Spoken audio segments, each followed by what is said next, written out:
And Sean Soda's staff's attitude towards their job. But you see, if you look up who don't care, then you don't care. So then that's bad on everybody.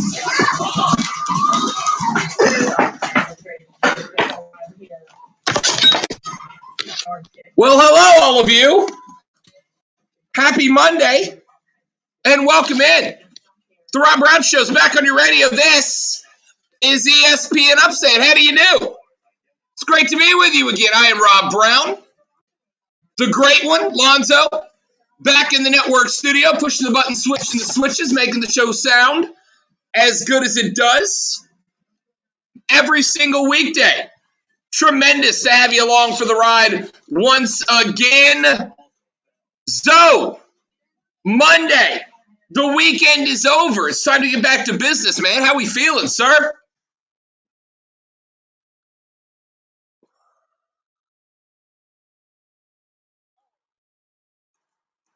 Dude, what a weekend in sports, man. I don't want to say, Lonzo, that I was overwhelmed with sports yesterday, but I didn't have enough TVs. We had Major League Baseball. We had the PGA Championship, which provided a heck of a final round. We had the NBA playoffs. We had the NHL playoffs. We had Simone Biles doing stuff off the trampoline and off the bar that we have literally never seen before. I don't want to say I was overexposed to sports yesterday, but as JB, as my man Joe just said in the chat on the live stream, Lonzo, yesterday was the first weekend where it truly felt like sports was all the way back. And I agree with that sentiment, Zoe. I agree with that entirely. I think we've had a lot of good weekends with we had NASCAR yesterday as well. We had a lot of good weekends with a lot of sports, but seeing the fans back in most of the venues hosting sports, seeing athletes out there trying to chase down great ones late on Sunday, yesterday felt, dare I say, Lonzo, like nothing ever happened. If I had told you that there was a global pandemic and we lost sports for 6 months, if I told you that for the most part in the last 4 or 5 months that sports has been back, we have had very little access to them, and then I showed you film from all of those events yesterday, Lonzo, there's a solid chance you wouldn't believe me because it felt normal.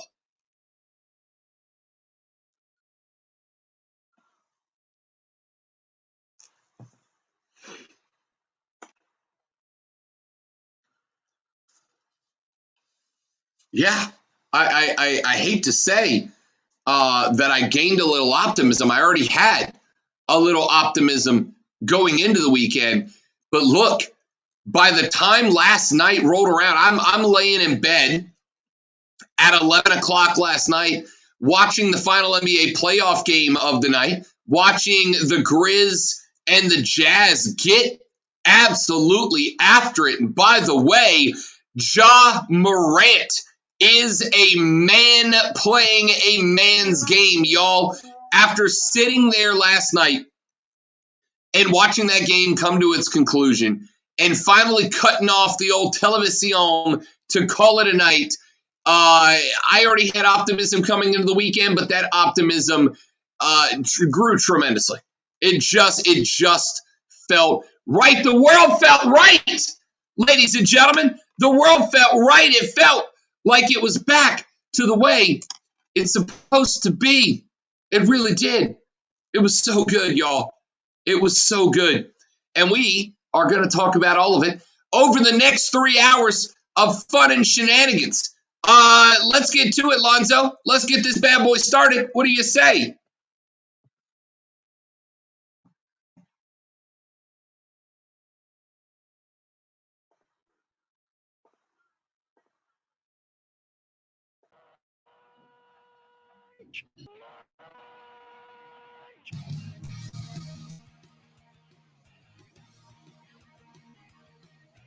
It is the lunch breakdown and important things that you will talk about today with your friends, family, coworkers, or the dog, whoever you spend your lunch break with. This is the Scuttlebutt. These are the things that you will need to know before we get this bad boy going. Item number one on our lunch breakdown, Hefty Lefty brought the lumber yesterday. Phil freaking Mickelson captured his 6th major, and by far the most surprising yesterday, 50 years old, Zoe, 50 years old, and Phil went out there and was dropping bombs like Bryson DeChambeau wishes he could. Phil went out there and was smoking fairways, took a lead into Sunday, never looked back. Lonzo, I am 36 years old. I got 14 more years to figure out how to win a major, man, because if Phil can do it at 50, there's hope for all of us, Zoe. Inspiration, man. Nothing wrong with that at all. I believe in you. I think you can do it. I think you absolutely can do it. There's no chance. There's no chance. Phil Mickelson is a modern marvel. Phil Mickelson is a modern marvel. He is cut from a different cloth, as the saying goes. And yesterday, the dude was in fuego, knocked down a couple of early birdies. There's nobody in the game that hits the short wedge quite like Phil. It stuck with him all game long. There were a cast of challengers that we thought would make a push at Phil late. None of them did. Brooks Koepka, Louis Oosthuizen, all had an opportunity.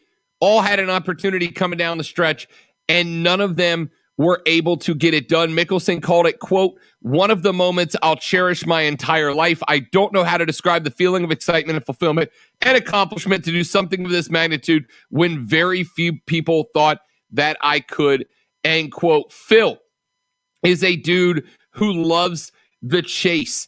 Phil had not won in more than 2 years. He has not registered a top 20 in nearly 9 months. His last major championship was all the way back in 2013. He was the number 115 ranked player in the world.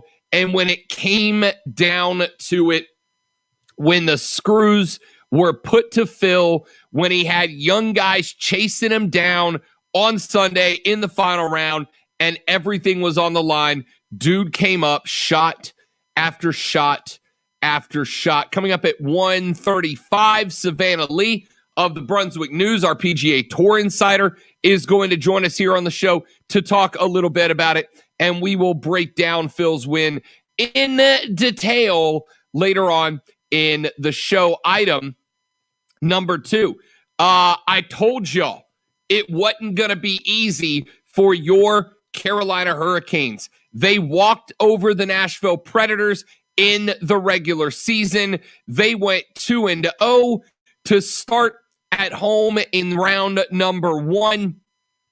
And now that they are going into game 5, it's all square at a deuce apiece as the Preds were able to take both games in overtime. Last night, a double OT goal from Luke Kunin made sure that this thing is now a 3-game series. We head back to Raleigh for the next one. The Hurricanes may have won the division. They were numerically superior in the stat column in just about every single one of them.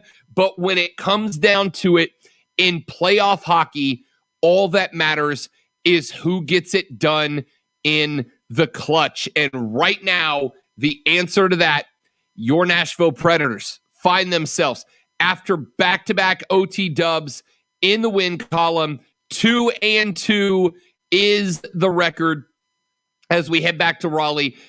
Full capacity in Raleigh for game number 5. And Zoe, I got to tell you, man, I love hockey. We've talked about this. I love hockey. I'm a big fan. But there is just something about the intensity of playoff hockey there is just something about the Stanley Cup playoffs that elevates it to another level. And there's a couple of series going on right now. Tampa v. Florida is getting absolutely nasty. We got guys getting suspended for illegal hits, etc. But Carolina v. Nashville, Zoe, if you are trying to get into hockey, games 5, 6, and if necessary 7 are going to be must-watch events. This series is just a cardiac endeavor right now. All I know is your excitement for certain sports that I am not excited about. It gets me really close to wanting to watch. Really, really close. Just not all the way. I will tune in here and there whenever you say you got to see this. You absolutely got to see. You got to see this. But it seems like when I tune into something that you say I got to see, something goes wrong with that said event. My goodness, it's almost like you have a segment that I'm going to address coming up shortly. I don't, but that's fine. Well, yeah, actually, I do. Yeah, absolutely do. Yeah, absolutely do. So it might be better for you to not encourage me to watch. I'm not saying that I'm a jinx or anything, but when you're so passionate behind something that I'm not really into, and I try to tune in, something happens. It's just weird. I think the new game, instead of trying to talk it up on air about why you should watch it, I'm just going to text you when it gets good. Turn it to Nashville, Carolina now. I'm not going to say you have to watch Game 5, because what'll happen, without a doubt, is that I'm going to sit here. I'm going to tell you how great this series is, tied it to a piece, multiple overtime games. The cardiac kids of Nashville are giving the Canes all they can handle. I'm going to be like, Zoe, Game 5 tonight, 7 o'clock. You got to turn it on. Zoe's going to tune in, and it's going to be like 5-0 Preds at the end of the first period. So instead, I'm just going to say, hey, it's just a hockey game. It's just hockey. It's not that big of a deal. And then when it gets to 3 minutes left in the third period and it's 2-2 and there are game winners going around almost everywhere, I'm going to text Lonzo and go, tune in now. Do it right now. Put down the video game controller. Pick up the remote. Put it on the hockey. Because then, unlike NASCAR this weekend, maybe I'll have a chance of saying something is awesome and it actually turning out to be awesome, because I'm like, for the past 3 months with Lonzo on that. It's a move to make. You're absolutely right. You text me, I'm going to see your text nearly right away, and I'm going to turn over. I'll do that. Friday night, second longest game the Hurricanes have ever played. Now Sunday is a goal in any of the overtimes would have sent the Canes home with a chance to clinch. Instead, now it is a best of 3 series. The Hurricanes have worn tread off the tires. Now they find themselves in a dogfight. They have to win at Carolina, else they send the Preds back home in Game 6 with a chance to clinch. And even if the Preds win in Carolina, they still have to go on the road for the clinching game. It is going to be something special. We're going to break that series down later on, because I know there are some Preds fans and some Canes fans out there that are absolutely in desperate need of a refill of the Xanax prescription because of this series. And finally, item number 3 on our lunch breakdown today. Listen, if you weren't already getting excited for the next round of the Olympics, allow me to try to put a little fuel on that fire. She had a year off of competition, both national and international, and Simone Biles is once again laying a pretty hefty claim to the title of the greatest athlete walking the planet right now at her particular sport. She ended up knocking down a move that has never been pulled off by a woman before on Friday, the Yurchenko double pike. And because he is big into it, Zoe, why don't you go ahead and explain to people what the Yurchenko double pike is? I know you've got it down to an art. I absolutely saw this, by the way. No way I can describe it because it's never been done before. Yeah, I can't. I've watched it probably 12, 14, 20 times. You haven't tried it going into the pool before? No, I wouldn't try it on Xbox if it was a game. All right. The Yurchenko double pike is a move that had never been pulled off in competition by a woman before, and Simone Biles did it again. So, if you had to make an argument about who is the best in the world, who is the best in the world at their sport right now, we know the names we would throw out there, right? We would mention LeBron in basketball, Tom Brady in football. We would mention the GOATs. I don't think anybody is more dominant at their sport. LeBron isn't as dominant on the basketball floor as Simone Biles is in the gym. Tom Brady isn't as dominant over football, separated from everybody else, like Simone Biles is. If you are asking the question, who is the best in the world at their sport, undoubtedly, the answer is the young woman who has gotten international committees to ban moves from competition because she's the only one who can do them. And then what does she do when they ban moves from competition because she's the only one that can do them? What does she do? She goes out and comes up with more moves that she can do in competition where she is the only one who can do it. Simone Biles, Alonzo, look, we bring up the GOAT. Oh, yeah, LeBron's the GOAT so far. Tom Brady's the GOAT so far. There is no so far for Simone Biles, Alonzo. It may be that years, decades down the road, there is another female gymnast who can step up onto the trampoline, onto the bars, onto the floor, and do what Simone Biles can do. But right now, Lonzo, there's nobody that's even close to what Simone Biles is doing. First of all, she was born in Columbus, Ohio. That's where all great things come from. And there is the thing, I thought she was older than what she is. It seems like she's been dominant for such a long, long time. And I just looked it up to find out she's only 24. And is this near the end of her Olympic career? I don't know, because she still seems to be going strong in the fact that she keeps coming up with stuff that, she's not supposed to do. Who knows how long she goes? But she's amazing. Could you imagine? Yeah, we're not going to allow that particular move in competition, and we're not going to allow it in competition because no one else can do it. And Simone's like, oh, okay. Well, then try this one on for size. Womp, womp, womp, womp. Because she can't do that either. They can't do it either. That's just how it is.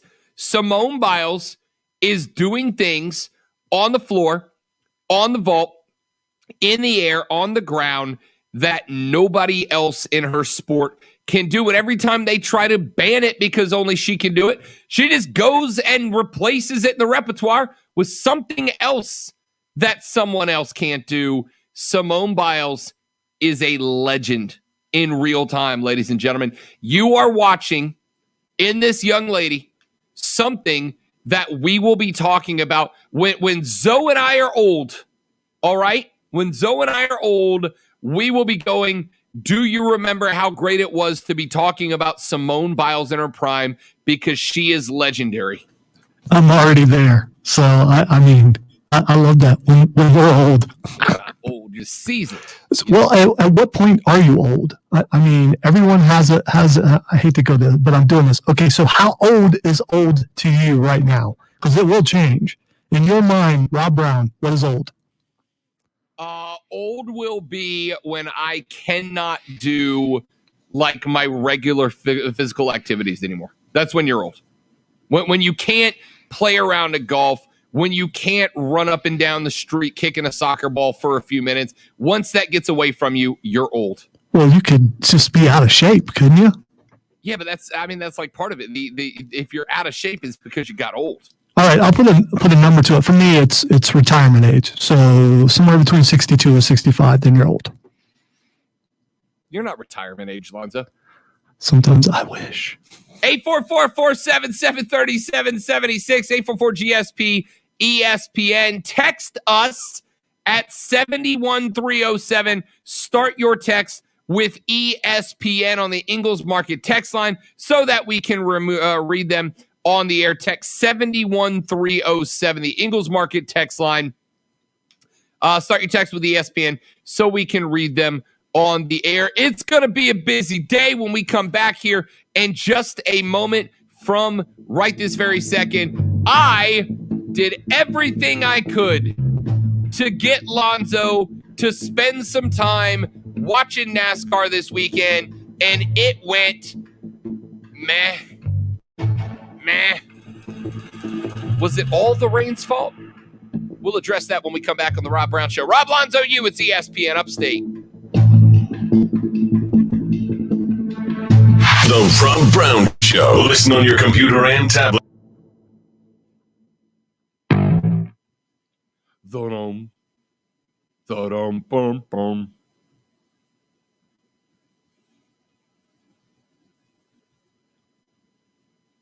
Yep, Keegan's spot on. I mean, there are some female gymnasts you can name due to their moment, right? Like they had the moment. Mary Lou Retton had the moment. Michaela Maroney had a moment that they got famous for. Simone Biles is famous because she is the best female gymnast, not just in the world, Lonzo, not just in the world, but of all time, anywhere in the universe. Sorry, in the cosmos. Yes, my wife is ratting me out on why I might not have viewed something, but yeah. Miss Lisa keeping Zoe honest. I appreciate that. You didn't even watch any of the NASCAR race, Lonzo. I will tell you, as I pointed out on the air, I will tell you that you give me assignments without saying they're assignments. You push me towards something. I went to turn it on and could not find it when I got back in, because those races usually last a good little bit, and I'm like, okay, where's the NASCAR race? I was going to watch some of this, and it's not there. So it's not my fault. I was going to watch. I absolutely was. I believe it. I totally believe you, though. Totally believe you. Are the only reason why I would. Totally believe you. Oh, I was gonna watch it. But TV guides and channel listings don't exist, so I couldn't find it. Well, I knew that. I figured it. What time did it start? Right, and the basketball game started at 3:00. I had the basketball game recording, so I came in after 3:00 and looked for it and couldn't find it. So it was somewhere when I say after 3:00, it was after 4:00, but I couldn't find it. So, sorry, I looked for it. I just couldn't find it. Miss Lisa says, who can sit there all day and watch? That's what I did. That's me. That's very much me, Miss Lisa. I sat on my couch. So Saturday, I got out Saturday. I went out and we put about, 350, 400 miles on the motorcycle on Saturday. We rode over to Georgia. I went to see the petroglyphs that are over in Pickens. We put some miles on the bike on Saturday. And then on Sunday, I woke up. I cleaned up the apartment a little bit. I sat on the couch. I watched basketball. I watched NASCAR. I watched hockey. I watched PGA. I watched curling. Yeah, I did. From probably 11 a.m. until about 7 p.m., I sat here on the couch and watched sports the entire time. I brought the TV out of the bedroom, so I had 3 TVs, a laptop, and a phone all working at the same time. It was incredible. It sounds like a wonderful time, but my yard work is still there, so I have to go out and do that. And by the way, I enjoy doing yard work. I like being out in the sun because I spend 6 days a week in the studio, and like you did Saturday, out on the motorcycle, that's what I enjoy, being out in the yard. It's the same sort of experience for me.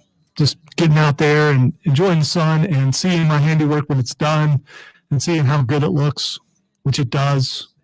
I get the feeling of satisfaction, like looking at a well-manicured lawn and being like, yeah, I did that. I just hate doing it.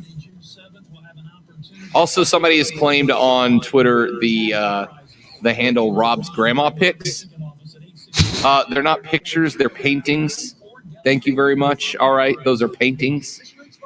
Real quickly, Steven, I watched it and I loved it. I reviewed it slightly on the show Saturday night, which Rob was on, which was awesome. And yeah, I liked it. If you're into zombie flicks, you'll like it. I'm disappointed, Lonzo. I thought I was going to get more negative feedback for my appearance on your show. I got like very little of it. Well, you stopped yourself a couple times. Well, listen. I saw physically you almost put your hands out to stop yourself a couple times. There's a very thin line between trolling and being outright antagonistic, and I didn't want to cross the line. If we were off the air having that conversation, I would have crossed many lines. But I didn't want to make my last appearance on the Upstate Pulse. It wouldn't be. I don't care if people get mad. You should know that. I may bring it a little stronger next time. Okay. Now somebody else could stop you from being on there, but not me. Exactly. Sports talk brewed locally. Oh my God, a hipster! Bring him a microbrew, quick! This is the Rob Brown Show on ESPN Upstate. The Rob Brown Show's back on your radio. This is ESPN Upstate, 97.7 FM in Greenville, 97.1 FM in Spartanburg, all around the world on the Odyssey app, AUDACY.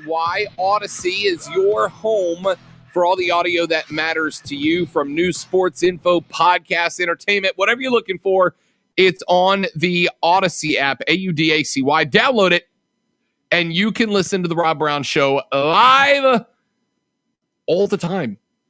And go to our website, ESPNUpstate.com, ESPNUpstate.com. Not only do we refresh it with the sports news that matters to you, but you can go get the downloadable podcast version of our show as well. So if you miss a single segment of the Rob Brown Show with Rob and Lonzo, you can go to ESPNUpstate.com, download it hour by hour, and on top of that, we pull out all of the special segments, our interviews, our features, all of that gets pulled out as breakaway segments. So if you don't have the entire 3 hours, you can still listen to the stuff that matters the most to you. Go to ESPNUpstate.com to make that happen. So NASCAR went running at the Circuit of the Americas this weekend down in Austin, Texas. I expected it to be a fantastic race.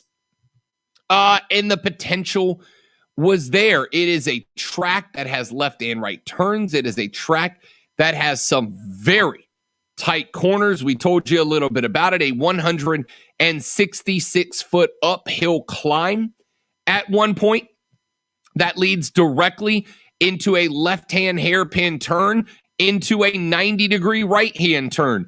There are two straightaways that let these guys absolutely gun it and get up into the high gears before needing to slam onto the brakes to wrap it back around into another hairpin turn, coming back out the opposite direction.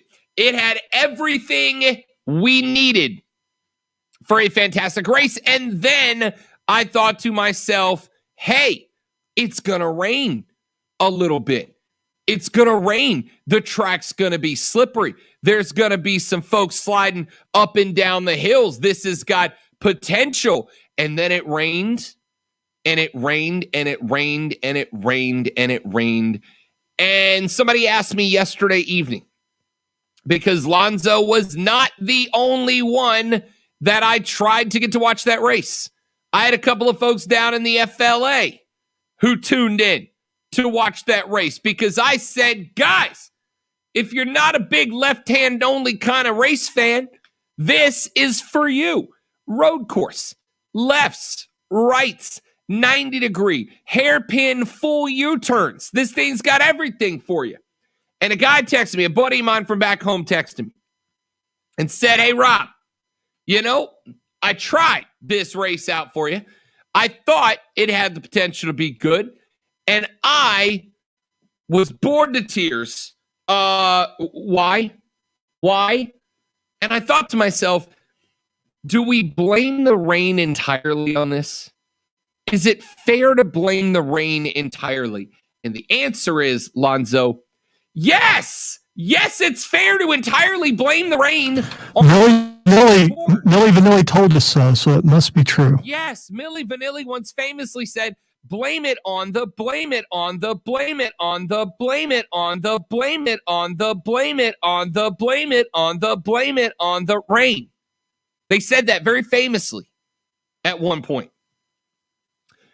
Yes, that race had the makings of an electric race. And I hope that NASCAR does not give up on this format because it could have been absolutely great. It could have been absolutely great. But the rain came down in buckets and it killed the race. Guys were not able to get up into those higher gears. They had to brake way earlier so that they didn't end up going sliding off into the dirt and the gravel, which still happened anyway. You had guys running their cars up underneath other cars because they couldn't see more than 70, 80, 90 yards ahead of them. And on those two long straightaways, that's not long enough. It was very disappointing. And I hate it for NASCAR. And I hate it for those of you that actually tried to tune in because I asked you to. Because that is not the product that we should have gotten. I wish that NASCAR would have called the race off and run it today. Because even if they ran it during work time hours, it would have been a better race for me to say, Lonzo, I know we're doing the show, but click on over to Fox right now and watch this race. Even though we're doing on the air, watch it in the background because it's going to be really good. And that's not what we got. Instead, we got a race-shortened Chase Elliott win. We got cars slamming into each other, sliding off the track, and not in like a fun, entertaining way. So the answer is, if you tuned into that and you said, Rob, you built me up, Buttercup, just to let me down because I thought we had a great bit of racing entertainment going, and it sucked. The answer is, I know. I still enjoyed it as a race fan. I like seeing these guys out of their element, in this case, quite literally. I enjoyed it because I understand the challenge of switching from left-hand turns in the sunshine at 180 miles an hour to, hey, you're in the rain. You got to get up that hill and then immediately just U-turn it right back around. And, oh, by the way, there's 50 other cars around you. And have that turned into your job is to drive this race 300 miles and don't slip into a wall. That was the whole race. There were some spots early where guys were very competitive, but for the most part, it was just a disappointment. And the thing that sucks the most about it is we're now a handful of weeks away from the next road race. We're now a handful of weeks away. We go this weekend back to Charlotte, Coca-Cola 600, which don't get me wrong, 600-mile races can be fun because it's an endurance test, but 1.5-mile oval cookie-cutter tracks produce boring races unless you are a fan. And I'm terrified that's what's going to happen. A chance NASCAR could have had to have an electric race and build some folks up is now rained out. And that is wildly disappointing. 844-477-3776, 844-GSP-ESPN. Text us, 71307, 71307. Start your text with ESPN. When we come back, let's talk Phil Mickelson, the hefty lefty, the big man. He's 50. And he's also a PGA championship winner. Next on the Rob Brown Show and ESPN Upstate. The Rob Brown Show. Listen on your Amazon or Google smart speaker. Just say, play ESPN Upstate.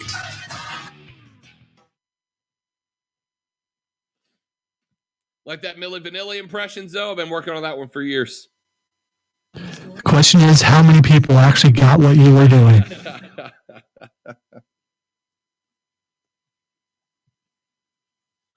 Blame it on the rain that was falling.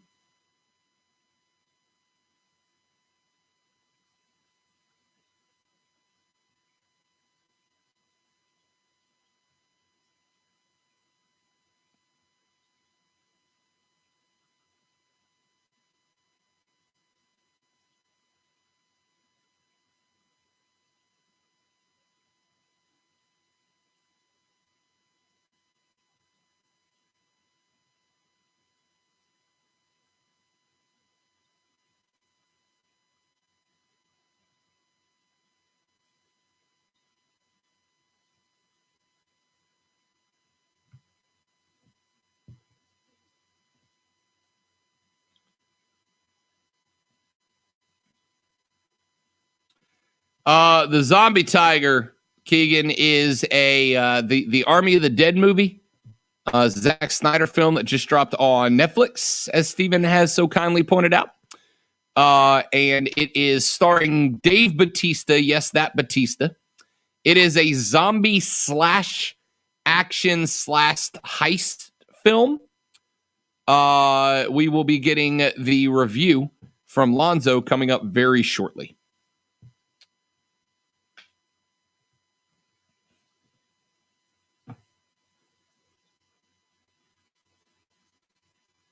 That was cool. My screen went really blurry, and I'm wearing a flash shirt. It was almost like I ran into it. It was so cool. Broke the time force.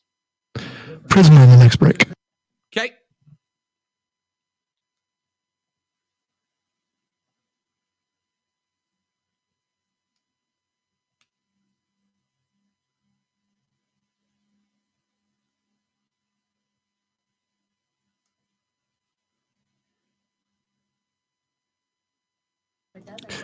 By the way, the questions about the zombie tiger is exactly as I speculated it would be, which tiger it is. And I find that really cool. So it was what you thought it was going to be? The tiger is a famous tiger. Love it. Yes.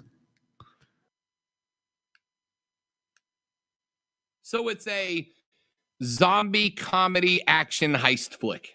All right. So it has elements of comedy. It's not a comedy. It's the blood and gore that you expect from a zombie film, including, what you got to do. Someone has to get ripped apart, and you've got to see intestines. You do that. There's always a little bit of a tug of war with intestines. But these zombies are weird. They're smart, and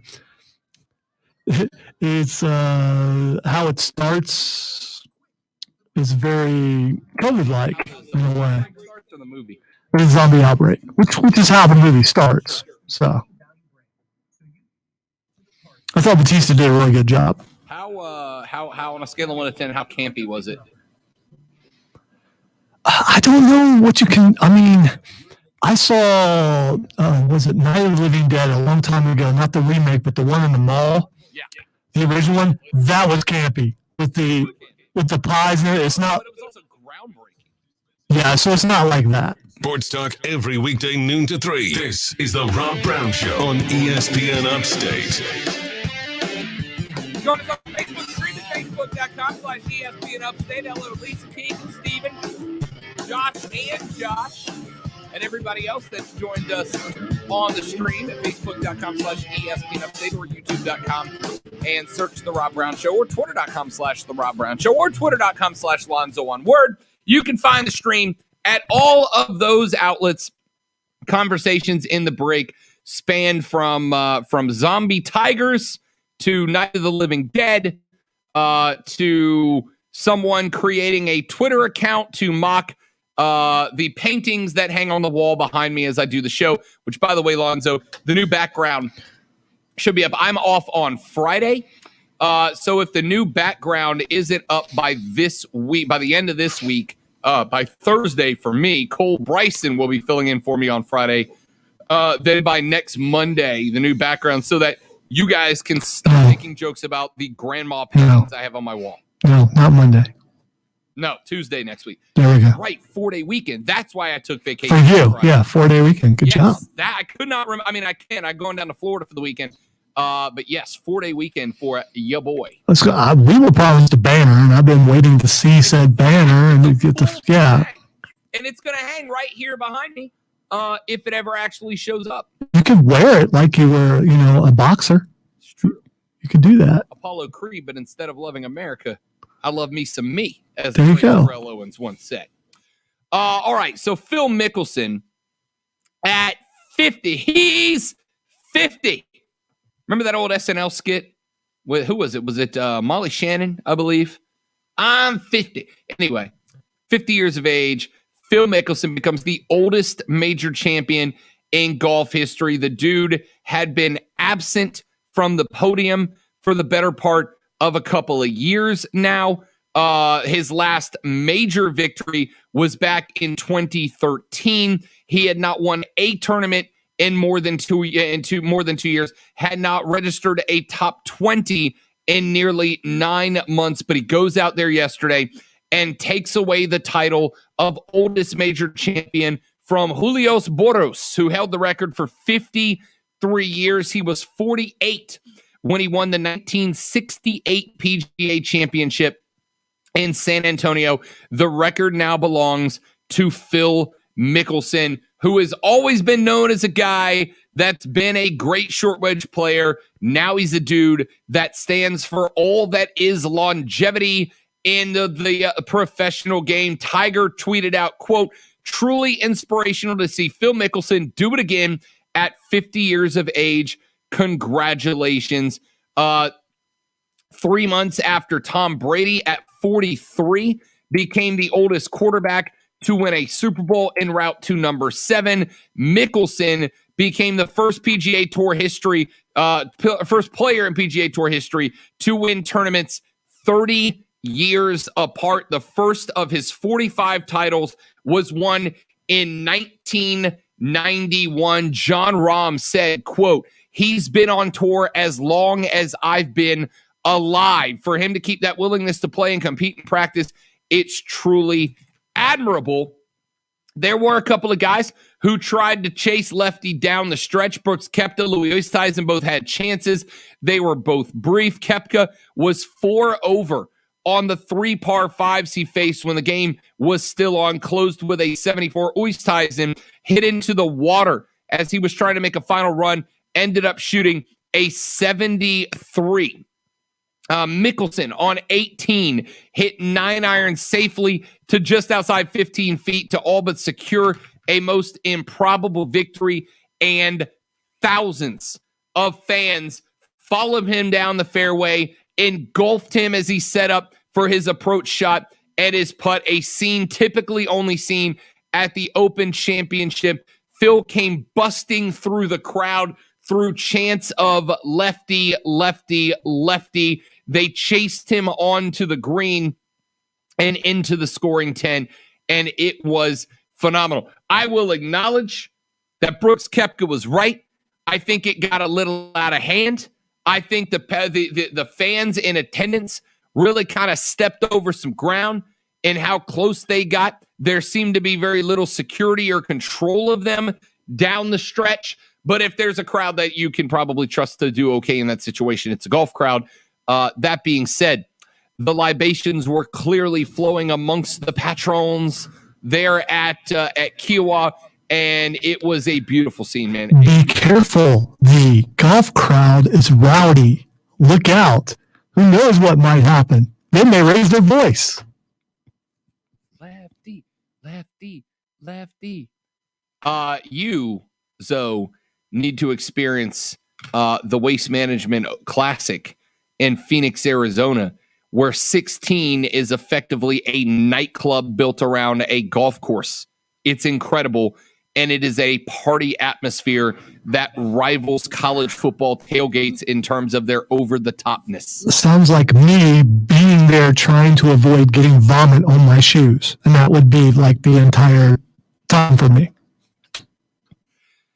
Lonzo, the eternal optimist, also capable of poo-pooing on everything brought up that brings joy to others. So Lefty gets it done. And I don't know, man. So I'm watching this tournament down the backstretch yesterday with Phil coming down 16, 17, 18. He's sitting on a 2-stroke lead. Koepka and Oosthuizen are doing everything they can to hand that tournament back over to him. And yet he never once flinched, man. I mean, he had a couple of shots that got a little away from him. Nothing incredibly unsafe. I mean, he was happy to take a drive off the box that ended up in the first or second cut, as long as it was right by the fairway. He played the smart game down the stretch.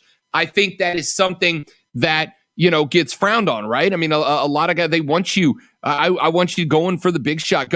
Phil played the smart game, trusted his wedges, which is what he has made his career off of, finished that round up excellently, knew that there were guys in striking distance and never let it bother him, and did it at 50 years old. Now, we're not talking NFL football or NBA basketball here, but for a dude to go out there at 50 and to outdrive, by the way, Bryson DeChambeau, the longest drive in the tournament was a 360-plus yard bomb from the 50-year-old Phil Mickelson. Lonzo, look, I know it's golf. I know it's not crazy exciting to people. But watching Phil come up clutch down the stretch, man, I was calling the lady friend like, I know I'm supposed to be bringing you ice cream, but I can't break away from Phil because this is compelling television. So I just feel sorry for people who don't get it because it was incredible to watch. All right, we have breaking news. As speculated before, the Carolina Panthers have confirmed they are coming back to Wofford College and Spartanburg. So we are getting the Panthers back for another summer. Let's go. Let's go. I love it. Panthers coming back to the upstate, y'all. Zoe, that means we got work to do after the show, doesn't it? We got pitches to make to the up aboves. We got pitches to make to get up out the Casa de Love and get on the road over to Or, salespeople who are actually listening could do, the work and, you don't need to do any pitches. They come to us. That's how that works. But, what do I know? Salespeople. Yes. Lonzo and I would love to be sponsored to go over to Wofford and broadcast live from Panthers camp. Yes, we would. Quick break, coming back to wrap up hour number 1. I'm Rob. He's Zoe. It's the Rob Brown Show right here on ESPN Upstate. Prisma. The Rob Brown Show. Listen on your Amazon or Google smart speaker. Just say, play ESPN Upstate. Prisma Health. Across the upstate, across the Midlands, the official healthcare provider for both the Clemson Tigers and the Gamecocks of South Carolina. Both of those schools recognize that when the health of their athletes is in question, they need to go to the folks who care, who have the resources, who have the doctors, who have the network to get those athletes back out on the field of play. And they know Prisma is the place to go to make that happen. Prisma has over 2,400 medical providers in their network across the region. And they have locations everywhere. It's like every time I go out for a ride, I come across a new Prisma location because they want to make it easy and convenient for you to look after your health. Use their MyChart feature. They make sure that you and your doctor have your entire medical history available right there in front of you, streamlined, efficient, so that you don't have to go digging through file cabinets worth of years and years of paper. It's all right in front of you. Go to PrismaHealth.org to learn more. PrismaHealth.org, the official healthcare providers of both the Tigers and the Gamecocks. It's our friends at Prisma Health right here in the upstate.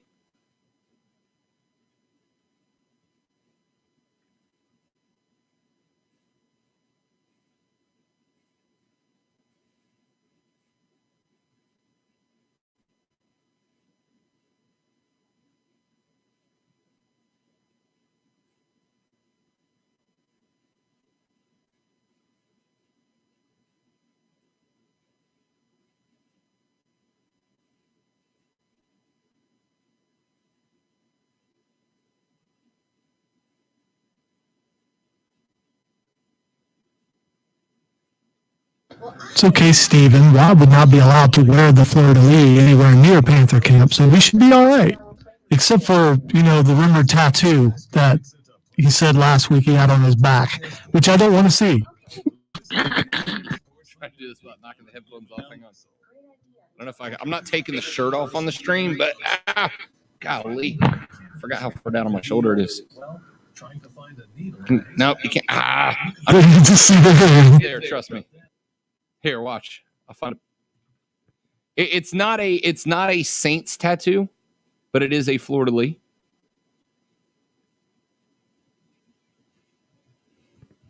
It's about time to get it touched up, to tell you the truth.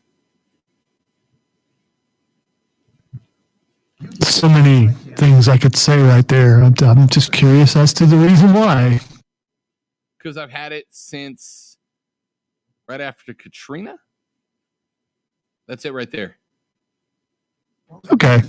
And that is beautiful Crab Island in Destin, Florida. Where your boy, I will be right there this Sunday afternoon, Lonzo. Sunday afternoon. I won't be going to a beach as beautiful as that, but 2 weeks from now, I will also be at a beach. This is not a beach, Lonzo. This is a sandbar, only accessible by boat. It is completely submerged. You have to have a boat to get out there. And it is a fantastic afternoon. Which is why there are people like standing out there. Okay. Correct.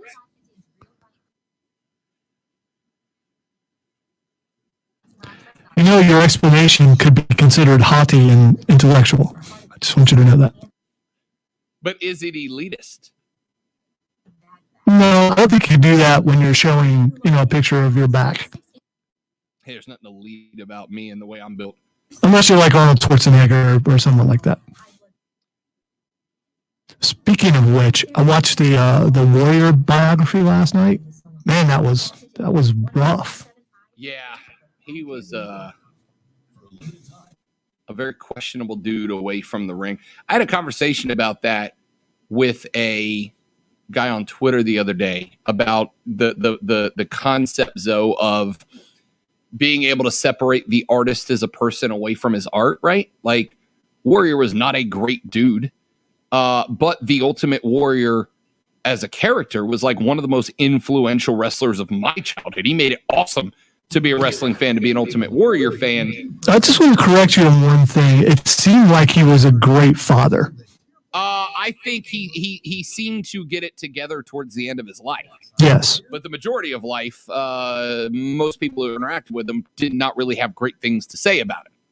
He seemed to be a great dad, which we hear that story a lot, right, Lando? Like, people are not great people and they have kids and their entire perspective on life changes and they redeem themselves or go through at least some sort of redemption process. And Warrior seems to be in that group. 30 seconds. But he also caused a lot of problems to a lot of people for the majority of his life, which, to me, having a kid is not the redemption. Like, you still have work to do. And all I can say is these biographies are done really well. The fact that they're on A&E and it's just, they're done really well. Yeah, I was worried that I'll be honest, I haven't watched any of them yet. I've got them all on the DVR, just haven't sat down to watch them. Lean on Molina. More than the scores, the ups and downs, the ins and outs. Real, unfiltered sports talk. It's the Rob Brown Show on ESPN Upstate. The Rob Brown Show rolls on. So broke the news going into the last segment. Zoe broke the news going into the last segment. There was breaking news going into the last segment. There it is. I was waiting for you to read something. So we got a little. I want the glass. No, I got you, and I apologize for misreading you. Breaking news on ESPN Upstate, powered by Odyssey.com Sports and presented by BetQL. Become a better sports bettor. Get smarter to beat the books. Download the BetQL app or visit BetQL.com. Today, Zoe broke the news in the last segment. that your Carolina Panthers will be returning to the upstate. Wofford College will be the site of spring training for your Carolina Panthers coming up in just actually not too long from now. OTA is currently underway up there in Charlotte. We're going to talk about that later on in the program as well. What to keep your eyes on as the Panthers get OTAs underway. But training camp will be held here in the upstate at Wofford College. Yes, Lonzo and I are going to do everything that we can do to be broadcasting live from Panthers training camp just down the road at Wofford. And hopefully we can pull that off. But that's, I'm glad to hear it, Zoe. I'm glad to hear it. One of the things that sparks interest, one of the things that sparks investment, one of the things that sparks loving a team is simply access to them, right? Being able to see the team, being able to participate with the team, interact with the actual team, the athletes, the coaches, goes a long way in getting people invigorated into what they are trying to do. I mean, look, I went to Atlanta 2 weeks ago to go watch the Braves play, ended up buying like $120 in new gear, right? Because that's just kind of how it works. The Panthers coming to the upstate will spark another round of Panthers fandom right here in the area, and I'm quite excited about it. We'll talk more about that later on in the show. 1 hour in the books at 1:35. Savannah Leigh joins us to break down Phil Mickelson's final round in PGA Championship and the NBA playoff breakdown. All that and more in the next hour of the Rob Brown Show on ESPN Upstate.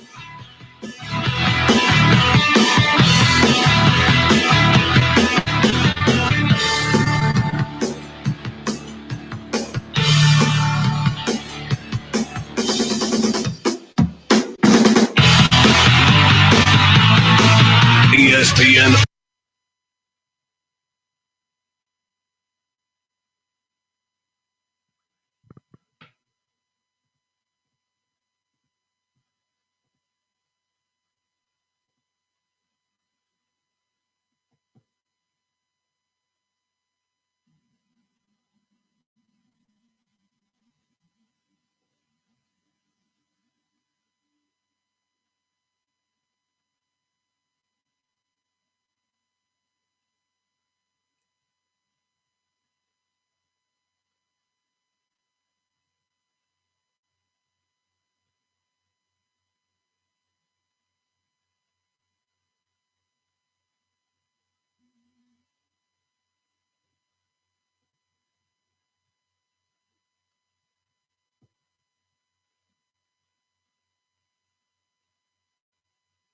Golf cart in the first break. Outstanding.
The Roger Goodell promo was playing. I haven't heard it in a while. It's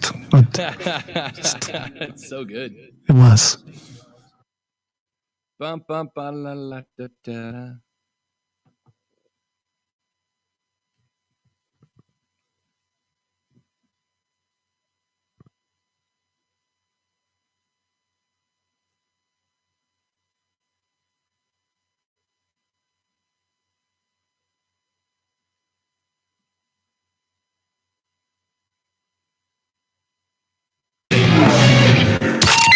Warning. And check this out. For an official Rob Brown lockdown. Represents being real. Yeah. Real, unfiltered sports talk. Manufactured locally for the Carolinas. Lockdown. This is the Rob Brown Show. Yeah. Only on ESPN. ESPN Upstate.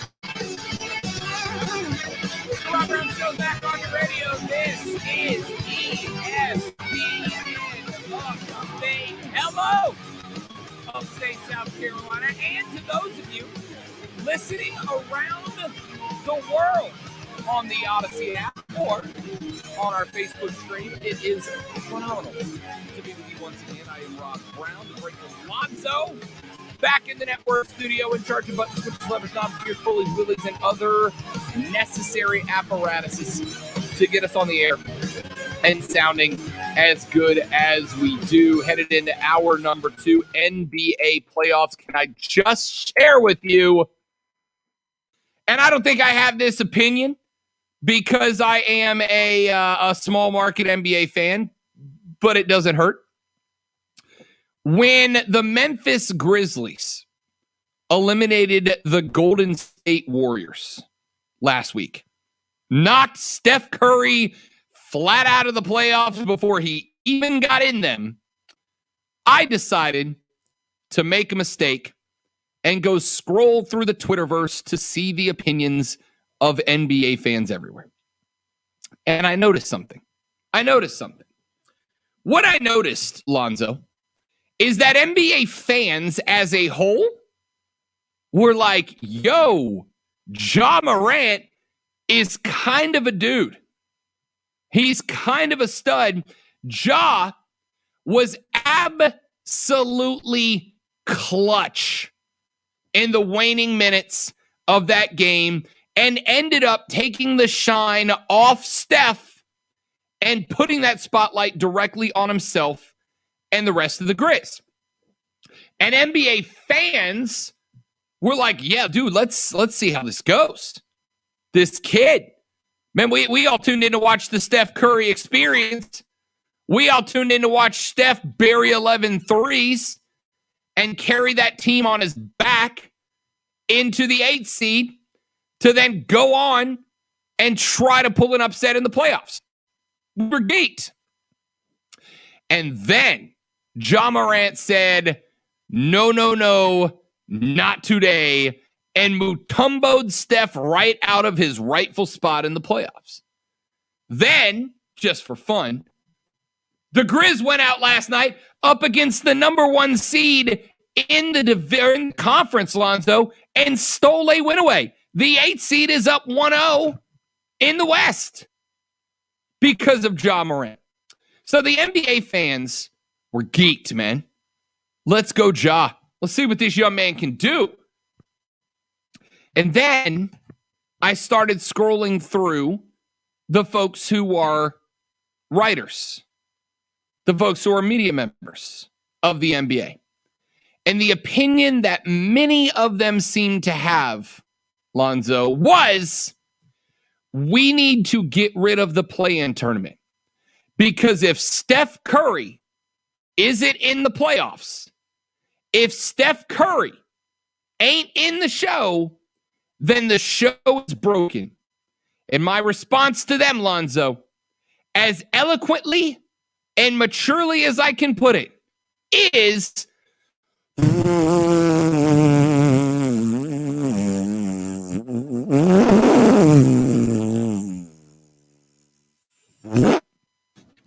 I'm glad you're at home. If not, that would be some sort of COVID violation, I'm sure. Yeah. Sure. But, you know. No rules in the Casa de Love. The NBA writers as a whole were like, oh no, we have to get rid of this. We have to fix it because Steph Curry isn't in the playoffs. Now, to be abundantly clear, one of the two of us on this show loves Steph Curry. I love Steph Curry. I think Steph Curry is an artist with the basketball. Steph Curry is knocking down shots that other guys in the NBA wouldn't even try, and does so consistently. Steph Curry is an MVP candidate. He took a Warriors team that had him, Draymond Green, and the dudes that play Y down at the that play rec league ball down at the Y to the play-in tournament. All right. I love Steph Curry, but Steph, LeBron, Kyrie, KD, and James, no one has an inherent constitutional right to be in the NBA playoffs. That's not how it works. Because you are great does not mean you have a punch ticket to the playoffs before the season starts. If Steph wanted to be in the playoffs, then Steph, Draymond, and Steve, oh my goodness, what happens when I don't have any superstars to bail me out from bad decision making behind the play sheet? Kerr should have won more games in the regular season and should have made their way into a higher seed so that they could have been in, because that is the only way to guarantee yourself a play-in spot. Have a good enough record that warrants a play-in spot. Lonzo, was, and this doesn't happen very often, I was furious with the fact that I would say a majority of, not even a majority of the NBA writers that I checked in on Twitter on Friday were going, the play-in tournament is broken. The play-in tournament sucks because Steph's not in. And as a Steph fan, my response is, then they probably should have won about 10 more games if they wanted in that bad. Or they could have gone out and beaten John Morant and the Grizz. The Warriors, Lonzo, had not one but 2 chances to win a game to make it into the NBA playoffs. They failed twice. This whole great players must be in the NBA playoffs is super biased towards small market teams that can't afford superstars, and it pisses me off. Colonel Grudge, president accounted for, it was a great day for me to know that Steph Curry will be at home chewing on his bank, and he goes, I'm supposed to be there. Everyone says I'm supposed to be there. Why am I not there? Well, because your team wasn't good enough to be there. The play-in games are excellent, and he's a media darling, and you need to be careful saying anything bad about Steph because everyone supposedly loves him. But you know what? If his team was better, he'd still be playing, but they're not. For the record, I love Steph. I do. And I don't get mad at any NBA player who winds himself into possession of the basketball. Why? Because the NBA has allowed that to be the predominant style of play. I can't get mad at a dude who recognizes that if I hit deck, I get ball, I score, we win. Because at the end of the day, the job is to win games. It's kind of like, Lonzo, it's kind of like when I get mad at Skip Bayless and his contrived takes, his made-up BS that he utilizes in order to get paid 7 figures a year to sit on his stool and make dumb comments. Am I mad at Skip? No.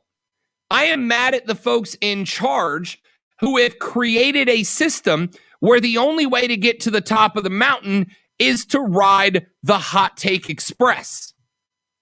Guys like Jim Rome, guys like Skip Bayless, guys like Clay Travis fill up the vessel with hot takes that are garbage and ride it all the way to the top of Mount I make more money than Rob does. I'm not mad at them for it. They figured out there is a flaw in the system they can exploit in order to reach greatness, and they do it. Lonzo, I could do it too if I wanted to. It's not my style. I don't like it. And if that means that I have to toil my way to the top, then toil I shall. I'm not mad at Steph for any of that. But this argument that the NBA playoffs are broken because Steph Curry's not there, no, they're not. I am curious if the team that knocks Steph Curry off, if they were to win the entire thing, will all these guys being critical of the play-in game, will they about face and talk about how wonderful it is that we now have the equivalent of Cinderella in the NBA playoffs? I don't know. I know there's a lot of NBA players who have come out and said the system's broken. They don't like the play-in tournament. That's fine. You know who does like the play-in tournament right now? Ja Morant, a dude, Lonzo, that I am now pulling for. I love Nikola Jokic. I love the fact that the Nuggets are a new age Spurs, a team centered around a big man that plays team basketball and wins. But Ja Morant climbed in the ring against Steph Curry, and in the closing moments of the 9th round, KO'd the Golden Child and took his spot in the dance. And I'm here for it. I'm pulling for that guy. It's hard not to pull for that guy. But the NBA writers who went out on their Hot Take Express on Friday night and said, hey, the system's broken because the superstar didn't get in, you are doing a disservice to the association and, more importantly, to its fans. Because the story should be, Lonzo, Ja Morant, the young man that was featured in no NBA promo materials this year, the man who has never been called out, coming up this Thursday, Ja Morant in the Grizz, star on it. Like, nobody said that all year. Ja Morant was an afterthought who showed up occasionally despite having a good year. The story should be Ja Morant, the guy that we didn't talk about this year, just stepped up to the plate, took Steph Curry and the Warriors' yad, sent Steve Kerr back to the couch, and is now 1-0 against the number 1 team in the National Basketball Association. That's the story.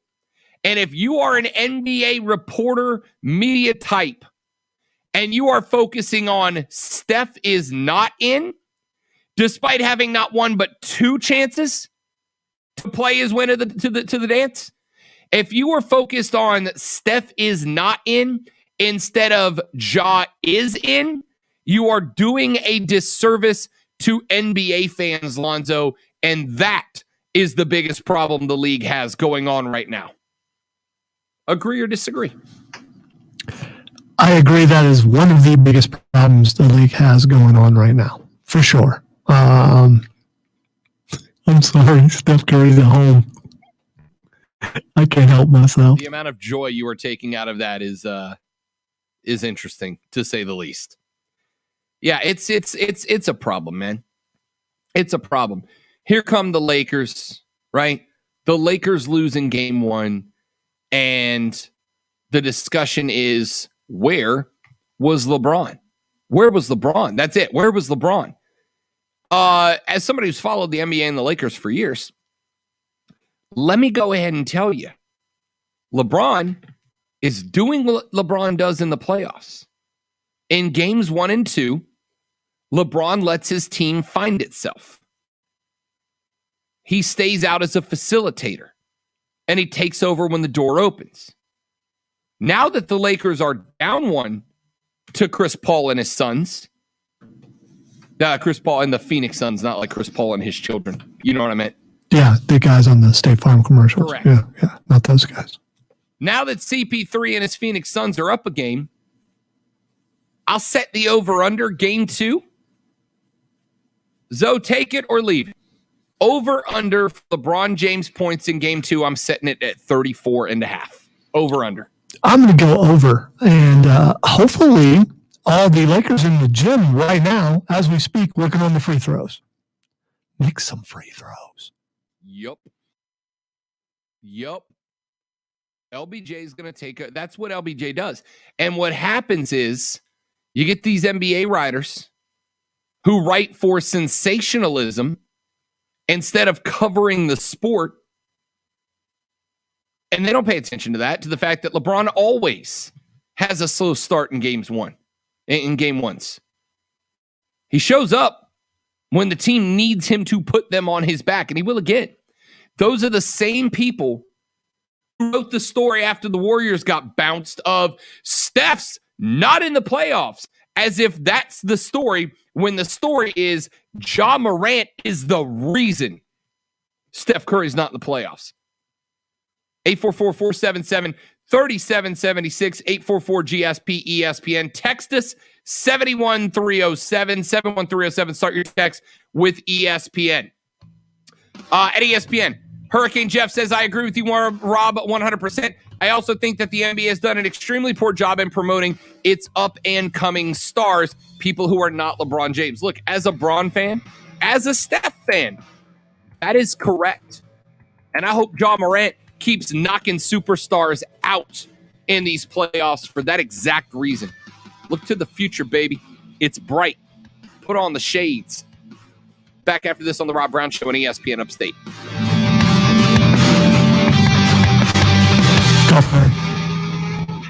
The Rob Brown Show. Listen on your computer and tablet at ESPNUpstate.com. The 2021 Upstate Golf Card is here. It is available now. 9 premier Upstate courses. 9 of them. And you're getting a round at every one of them for just $99. Ladies and gentlemen, that is over $450 worth of greens fees. You are getting it for $99. That is less than $15 a round. That is less than $1 a hole. And it's not just some rinky. You are getting 9 of the most prestigious, 9 of the prettiest clubs in the entire Upstate. And you're getting it all for less than a Benjamin, but they will sell out. So go to upstategolfcard.com, upstategolfcard.com. You can get the details, and you can go ahead and buy yours. Look, you were hooked by watching Lefty get out there and win that PGA Championship. It inspired you to go out there and swing the stick a little bit more, right?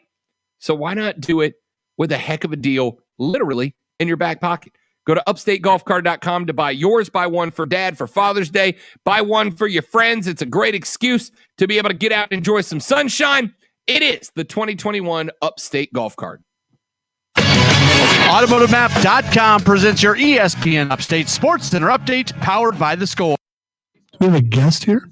Was that here? No, next segment. Oh, my bad. You're good.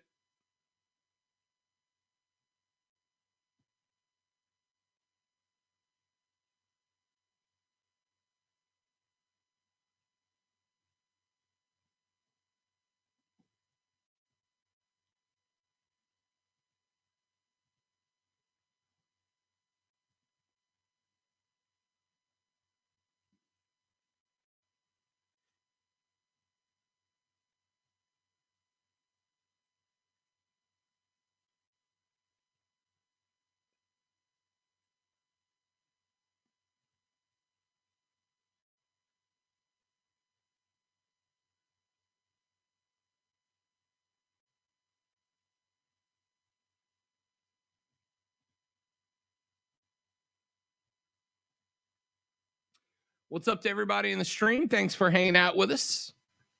Conversation belongs to you during the breaks, by the way.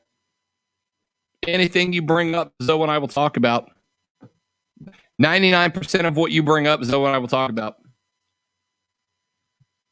Yeah, I'm glad you corrected that. There are some places even Rob won't go, apparently. Very few. 1% of places.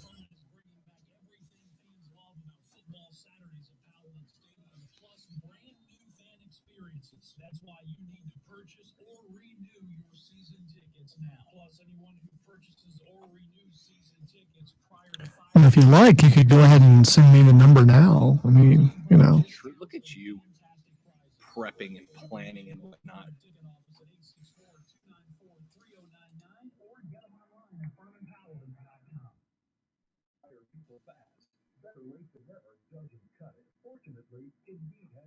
In the messages.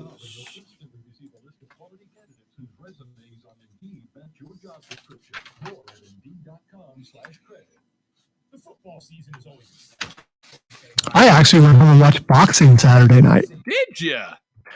I just happened to turn on the TV, and there was Tyson Fury talking. I was like, okay, what's he talking about?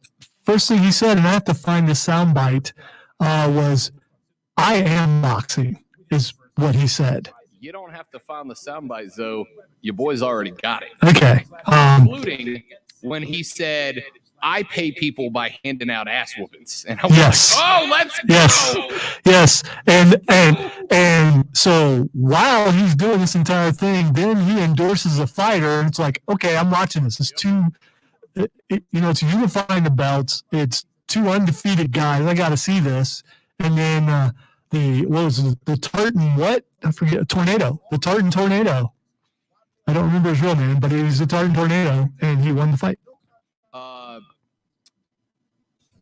I watched that clip. 30 seconds. Him sitting at the desk, right? Yes. Yeah. I watched that clip this morning, and I was like, okay, man. Like, I'm neutral on Fury, right? Like, I respect the dude for who he is. I'm not a fan, but I don't dislike him, right? I'm just like, all right, man. I recognize greatness, and I'm going to watch him. Watch that. Made for upstate sports junkies. These pathetic junkies? Come on, look at them. You eat sports like food every day. Get hooked on the Rob Brown Show, noon to 3 every weekday on ESPN Upstate. Well, if you were watching the stream, Zoe already brought it up, so what the heck? Let's get to it. Tyson Fury was on television on ESPN this weekend, talking a little bit about his upcoming fight. The last couple of weeks have been a little nuts for the Gypsy King. Little nuts. He had a fight scheduled in Saudi Arabia with Anthony Joshua. Then a court said, nope, you got to fight Deontay Wilder a third time. So now he's got a fight going on in Vegas, a place where he just bought a multi-million-dollar house. So we sat down on ESPN. He sat down on ESPN and decided to talk a little bit about it. It's a bit of a lengthy clip, but I want to play it because if you are like me and Zoe, and I've never been a Tyson Fury fan. I like the guy, respect greatness, and he's certainly great. I've never been a fan of Tyson Fury. I might be now. Not just running in from behind us. How you doing, my man? I'm doing very good, Joe. It's great to be on the show again. Well, it's great to have you with us. Let me try to capture your recent days here. You're taking over the social scenes in Vegas and Miami. Yes. You spoke to Prince Khalid in Saudi Arabia. We announced a $155 million site fee for Anthony Joshua. Then there's a court ruling. Now you're not fighting Anthony Joshua. He calls you a fraud. You should a bare knuckle fight. We're going to put up $20 million a piece. I would have loved to seen that, by the way. I broadcast it right now. Yes. Okay. In the meantime, you got a whirlwind tour of training. You're living large. You're with your wonderful wife, Paris, your beautiful children. You're down in Miami. You're ringside for WWE. You're buying a multi-million-dollar house here in Vegas. You're partying. But there's no more Versace left in America because this guy has bought it all up. No more Versace inventory left in America, right? You're hanging with Shaq. You're telling Jake Paul to stop running scared from your brother Tommy. And you're still a great mental health advocacy voice and putting motivational messages of gratitude out nonstop. That's just the last 6 days. Yes. So, it's been a whirlwind of the last few months, Joe. I've been over here enjoying life, training hard, waiting for a fight. It's been a long, long time. And we got news. We got news. We do. Mark, big news. We got news today. A week ago, you speak to the Prince. I know how elated you were. Monday, you get the ruling, lose the arbitration. What's going through your mind? What are you thinking? I'm just a fighting man. I just want to fight. No matter if it's Anthony Joshua, Deontay Wilder, wherever it is, I want to fight. I'm happy that I'm fighting back in the home city of the Gypsy King. This is my town. Las Vegas is mine. So I'm very, very happy that we're going to be the first live gate at the big stadium. Was there any real thought of paying Deontay to step aside? I know you disappointed. No. You want all the money. I pay him in ass whoopings. All right. Ass whoopings is what I pay him. Okay. After you beat a guy, like you beat him last time, first time, does that make him more dangerous or less? I think he's going to give it a good roll of the dice. This is his last hurrah. I've got his heart, his soul, his mojo, everything of Deontay Wilder. Any bit of substance of Deontay Wilder, I've got it right here in my pocket. I carry it around with me for the last 18 months. This guy is a glutton for punishment. He's an idiot. He got absolutely dismantled and smashed to bits in our last fight, and he wants that all over again. He was telling people I've cracked his skull, I've injured his shoulder, I've done his bicep, but yet he wants to get in with me again. He's either one or two things, absolutely crazy, or he's a sucker for punishment. Right. Wilder says you put stuff in the glove. Now Joshua's calling you a fraud. Yeah. Who you want to beat up more? Obviously, I got to beat up Deontay Wilder a bit better than I did last time because he didn't get good enough hiding last time. So this time I'm going to real double, treble smash him. You still think you fight Joshua down the line? Yeah, 100%. You know, AJ's got a big mouth and no substance. He says I'm the one who does all the talking, but if I didn't talk, boxing would be stone dead because I'm the only character alive left in it. Let's say that for a fact. So there's Tyson freaking Fury. He says Deontay Wilder is one of two things, either a glutton for punishment or an idiot. He said every bit of substance of Deontay Wilder is in my pocket. I own him. I've already demolished him, and I'll do it again. And then he says, I'm the only character boxing's got. And when he said that last bit, so I went, hey, I'm a little offended by that, and then realized I don't think he's wrong.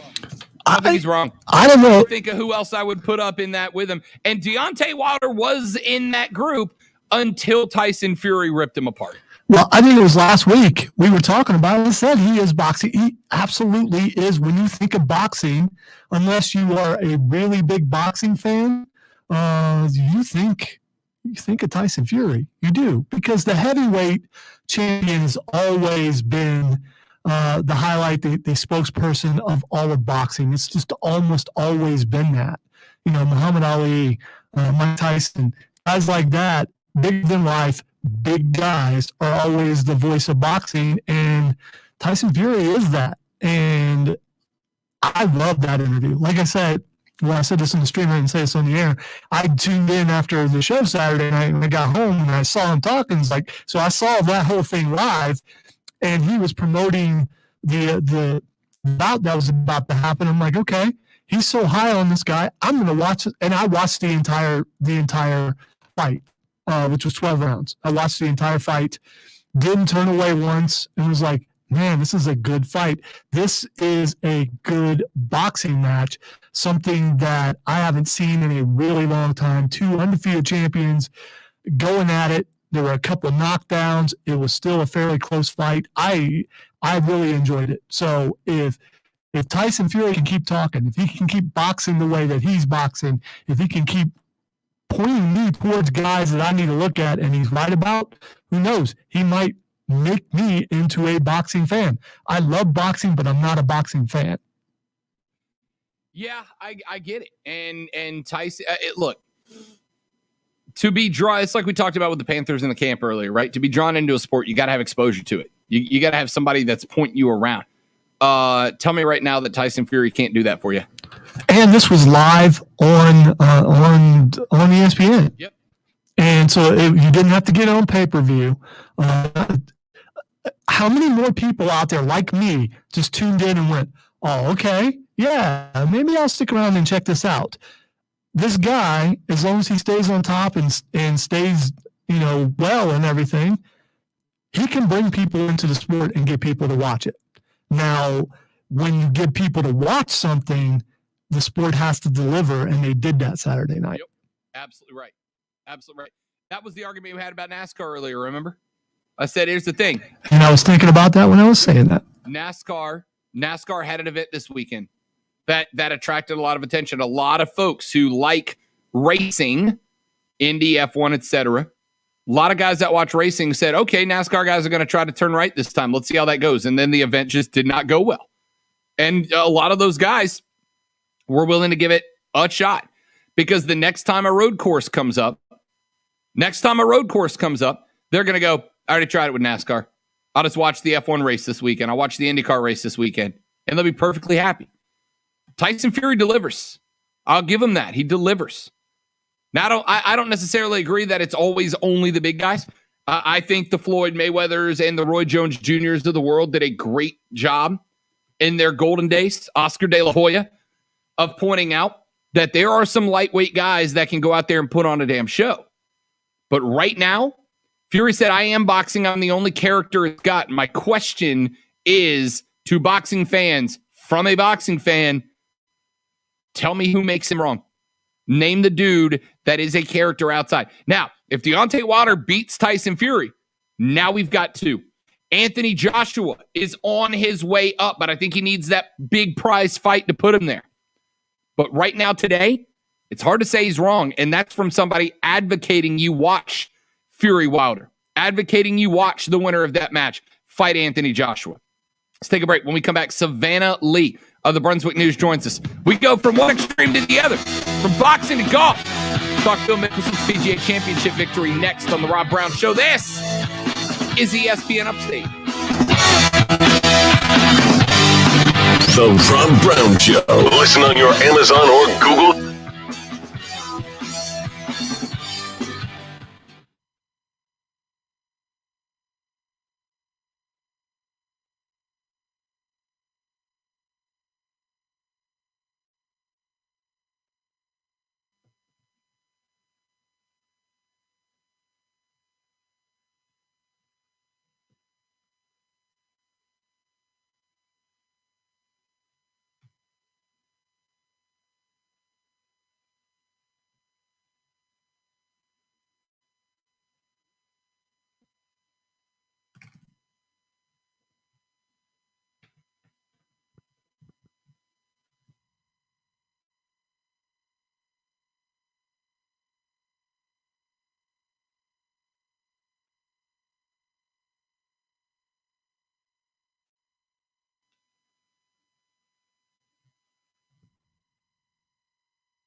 Who's the biggest name? Oh, Zoe's not there. All right, I'll ask you guys in the chat. Who's the biggest name you've ever seen on Oh, Zoe is there. He's on the phone.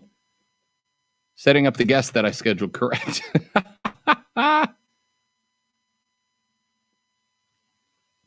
was here. I was just leaned out of frame. I saw that as the back of the ponytail made its appearance on frame. Who's the biggest name you saw in concert? See, that's a matter of opinion because it depends on. I leave it up to be subjective. Because style of music, I think, comes into play, and to me, probably a couple of Christian bands are bigger than any other. All right, so the biggest. Who is the biggest secular name? Who is the biggest in terms of like popular draw? All right, the biggest secular name or non-Christian name would be Weird Al Yankovic. I love this answer from you. Which was the last concert I ever saw, because it was like the summer before COVID or the year before, and an amazing concert. As far as Christian concerts goes, I don't know. I don't think there's there's just different degrees. There are concerts that are really loud, and you can like go, man, that was so loud. There's a band called Holy Soldier, which is the first band that I went to. I couldn't hear for a couple hours afterwards, where you're yelling, and I'm yelling in my cousin's ear trying to tell him something, and he still can't hear me. That's how loud they were. And the drummer did solos using plastic bats, including the big red plastic bats. And it sounded amazing. So, and they weren't even really the biggest name, but Newsboys was amazing. Stephen Chris Chapman. So there's a bunch of names that you haven't heard of probably. So I have. I very much went to youth group when I was a kid, and yes, that was all the kind played. All right, so I was wrong, and we're coming back. So you'll have to get me later. Brown Lockdown on Twitter.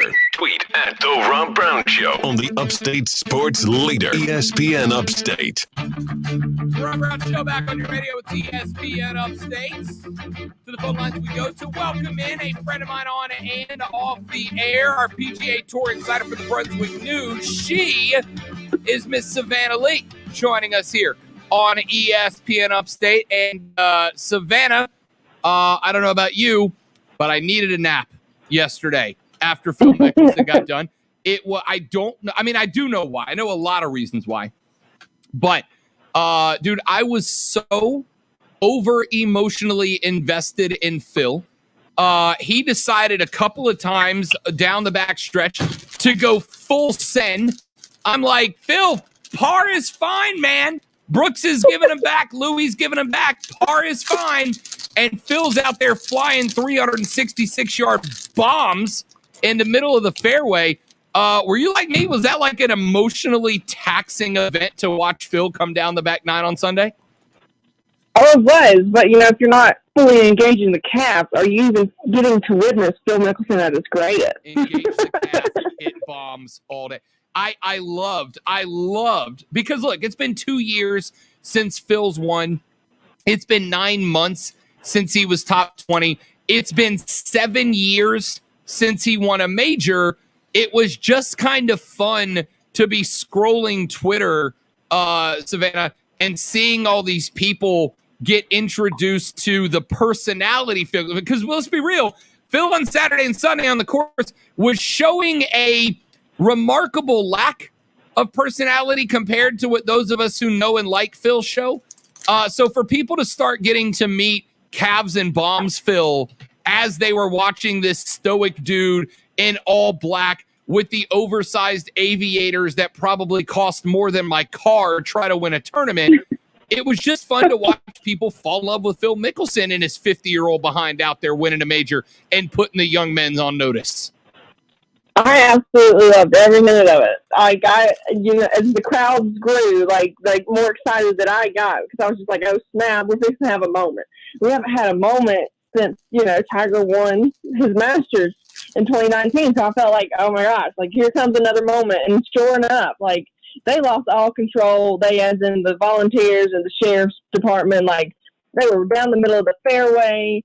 It was just awesome to see so many people rallying behind a 50-year-old fixing to make history, which we all would if we were there. Like, I'm not trying to say that nobody would if it was another 50-year-old. I just think it was such a unique and interesting, accomplishment that it was just awesome to see young, old, in between, just literally running down the fairway just to beat Phil to the 18th green so they could get a good spot to see it happen. And then, Brooks couldn't keep up. Like, I feel like Brooks just, had his worst day of the tournament on the last day, unfortunately. And so while it could have been a lot more dramatic down the stretch, I just felt like it was Phil's time.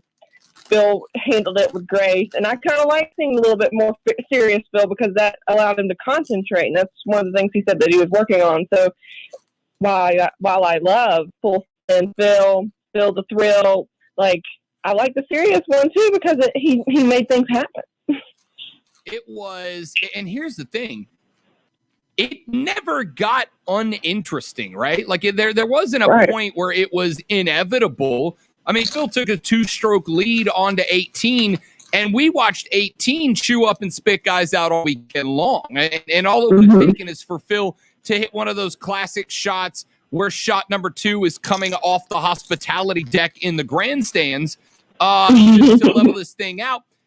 Brooks and Louis Oosthuizen both had, and we'll talk about them too in a minute, but they didn't really take any aggressive shots to get back in, but they didn't really make it easy on Phil. I guess that's what made it so interesting, is because we're all rooting for Phil. We all want Phil to win. I know as a dude who's closer to 50 than 20, I'm in support of the old dudes getting out there and making some noise, but it never got to a point, and I think this is what speaks loudest to how impressive this was for Phil, Savannah. It never got to a point where it was a guarantee. It never got to a point where one really bad shot wouldn't have negated those 2 strokes on just one hole. And the fact that Phil stared that down, was still busting out 366 with the driver, was still going for it, leaving it 15 on 18. The fact that he stared all of that down, Savannah, and still put the young men in their place, I think makes it even that much more impressive. Yeah, why take your foot off the throttle when you know that all these young guys can hit a throttle quicker than anything else and make something happen. So I think Phil knew, like, he had to stay the course. He had to maintain that aggressive approach. And I agree. Like, I don't think Brooks or Louis really tried to take any kind of an aggressive approach.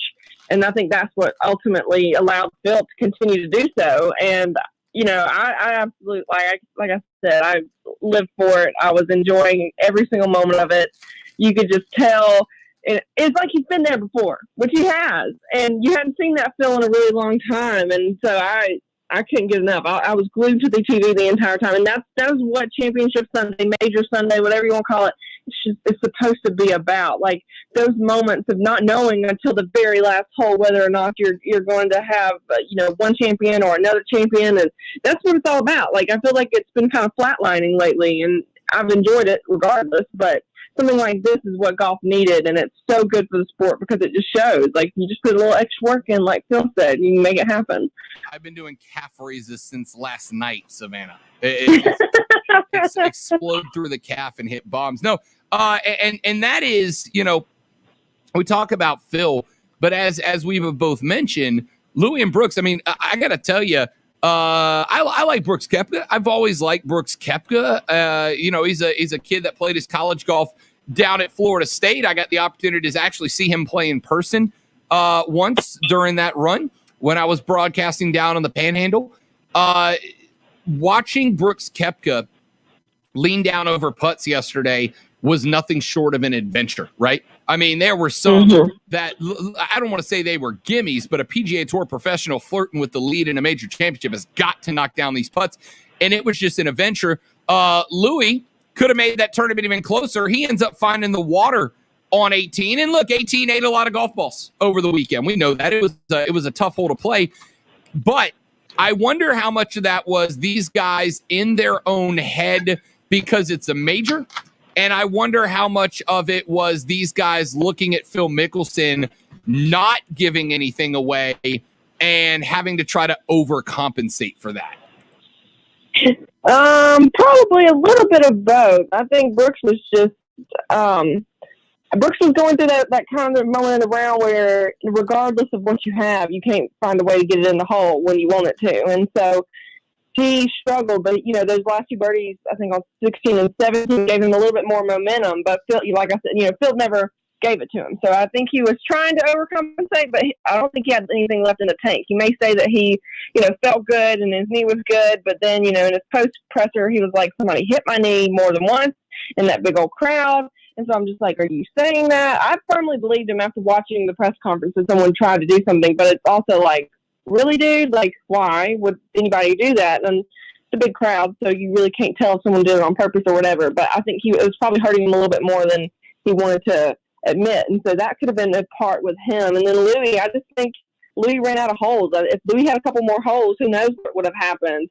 But it was just Phil's to win. I think it was just, kind of fate that the way it worked out and the way that Phil was able to win it was how the universe wanted it to happen. I didn't take issue, Savannah, with what Brooks said afterwards, right? Like, I jumped on some of the golf Facebook pages and people were coming after Brooke, oh, you're whiny. One guy called him Brooke Cupcakeska or something like that. And I'm like, look, I watched that, and I watched the crowd just go bananas, and they're crowded around Phil as he comes down 18 and is walking to the green and all that. And look, I thought it was out of control. All right, and this maybe not the time and place for it because it's less about the tournament. I thought it was out of control. I thought security should have been there and been better. I thought it was ridiculous how guys were crowding. I mean, and Brooks Koepka even said, like, he wasn't the only one. Somebody pushed Ricky Fowler, and Ricky Fowler stopped in front of Brooks, and Brooks kind of ran into him because he didn't know Ricky was going to stop, and Ricky stopped because a bunch of guys in the crowd basically jumped in front of him. The PGA cannot, and whether it's Kiowa, whether it's the ocean course, whether it's the PGA, that can't be allowed to happen around these guys, because could you imagine how different the outcome is if somebody knocks Phil Mickelson over, or if somebody takes Brooks Koepka out before he's able to finish 18, or if somebody was to knock Louis Oosthuizen down and he rolls an ankle or something. That to me, and that's none of that is to say the COVID concerns, because there's some folks out there that aren't vaccinated. Even putting COVID aside, that just was it was just unacceptable and out of control to me after for that walk down 17 and 18. Yeah, I think, part of me thinks that it could have been controlled a lot better, and it should have been, because they should have saw the crowds kind of forming along the way. Like 14, 15, like the crowd just already started growing and growing and growing. And so they should have had folks, all the volunteers get to 18 as soon as possible.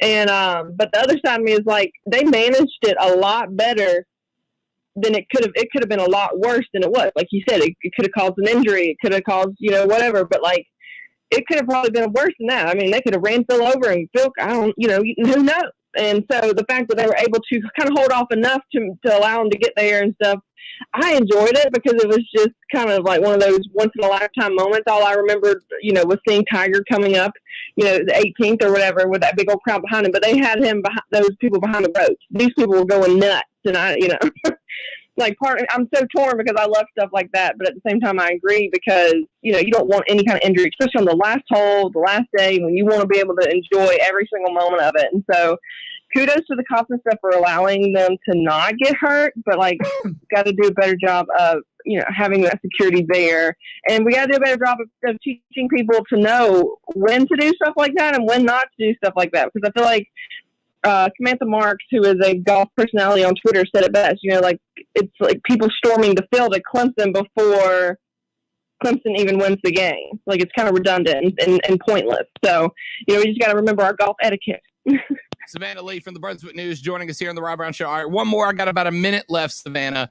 So 2 parts real quick. A, what does this do, this Phil win? What does this do on tours? We're seeing some of the guys beginning to age up there. I mean, Ian Poulter was out there. Guys in their mid to late 40s. Are we going to start seeing a renaissance among some of the older players? A, and B, is this the start of a run for Phil Mickelson? Could we see Phil back up on the podium a little more frequently in the next few years? It could definitely be somebody like Ian Poulter, and then there was another one that Scott Stricker, I think, is another guy that has shown bursts of greatness, but that kind of stamina of 4 days is getting tough on them. So it's a give or take. It depends on if they're going to put in the amount of work that Phil Mickelson has put in, and so it's who knows. But as in terms of Phil going on a run, like if he maintains this kind of focus, who really knows? I think he's going to take a break before the U.S. Open.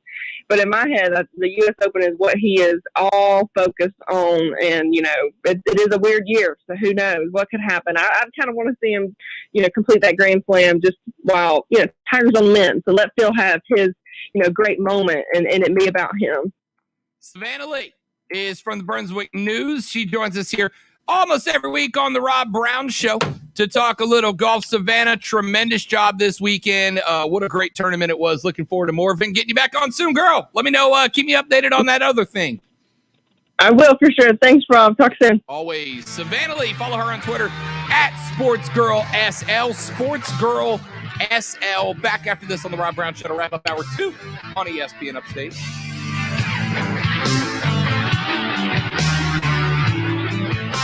The Rob Brown Show. Listen on your...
It's kind of funny. Rob was asking who's the most famous, band or biggest band you've seen.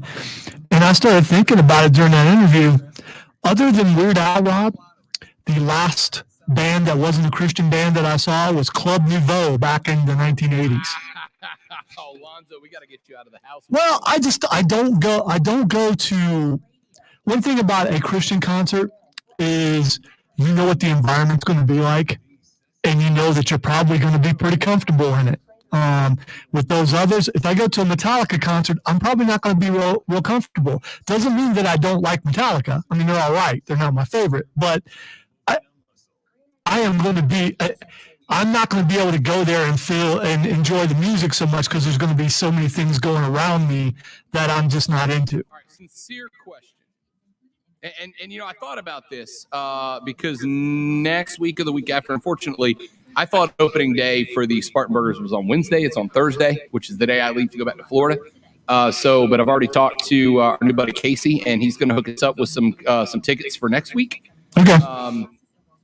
So if we go to a game and I decide to drink a beer, is that like? No, you're an adult. You can do whatever you want. And see, that's the other thing. I was in a fraternity. Okay. Right. So I mean, when it goes, there were the fraternity parties were in the basement. There was 1 inch to 1.5 inches of beer on the floor. And then I would go home to do my laundry on the weekend and tell my mom, hey, I didn't drink. It's everybody else did. Right. So as far as that goes, no, I'm not going to go, you need to stop doing that. I mean, you're an adult, do what you want. But a concert is a totally different environment, and it's not controlled. I mean, even the fraternity was controlled to a certain degree. But a concert's not like that. And there's a lot of things that go on, away from the stage. And when I go to something like that, I only care about what's on the stage. Right, so name me right now, today, touring right now. If the... Well, ain't nobody touring right now, at least I don't think. assuming that tours are happening, right? Because they are starting to come back. Assuming a tour is happening right now, who is a non-Christian band right now that if they come to Greenville, I'm talking Lonzo and going to a show with me? See, I'm going. Well, no, there are bands that I would love to see live. I'd love to see Kiss live. I would love to have seen Van Halen live. But it comes into if I'm going to spend a lot of money to go somewhere to be annoyed by everyone around me, then there's no sense in me going. Now listen, if I'm in the front row and I only have to deal with whoever's on the left and right of me, and the band's right in front of me, that's a totally different story. Yeah.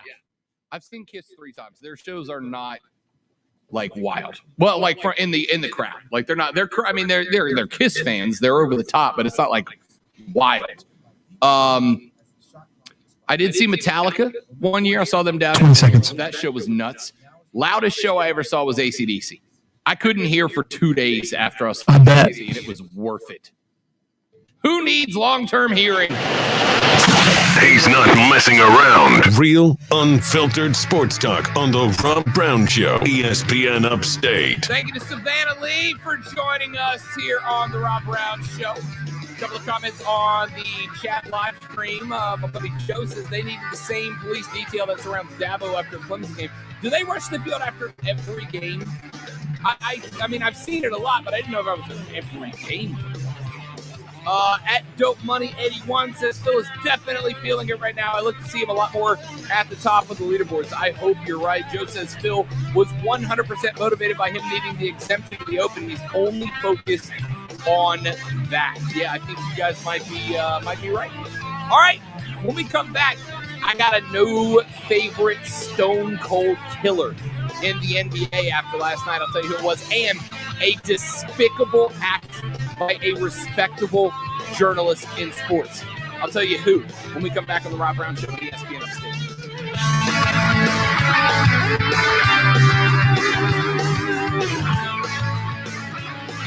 ESPN Upstate, WYRD Greenville, WORD Spartanburg. No, you did not, B. Smith. We got it. We're talking. Trey was stone cold last night, son. Stone cold with the floater to break the Knicks' hearts. It was beautiful to watch. It was art. By the way, I hate to interrupt this wonderful art. My wife just messaged something that she's absolutely right. I'd love to go see Alter Bridge. And I know you've seen him. A couple times. I don't know what an Alter Bridge crowd would be like, but yeah, I would like to see Alter Bridge. Alter Bridge put on a phenomenal show. I think I've told, preferably I'd like to be in the front row on the side where Tremonti is, so I can just watch him play the guitar the entire time. Oh yeah, the guitarist in my band, by the way, plays a Tremonti, and it is one of the silkiest, smooth sounding guitars you've ever heard, Lonzo. Everything you've heard about Tremonti, it is spot on. Alter Bridge, their bassist Brandon Marshall. Alter Bridge is Creed minus Scott Stapp. Alter Bridge's bassist went to my high school, Chalkdashi High School down in Fort Walton Beach, Florida. Shout out.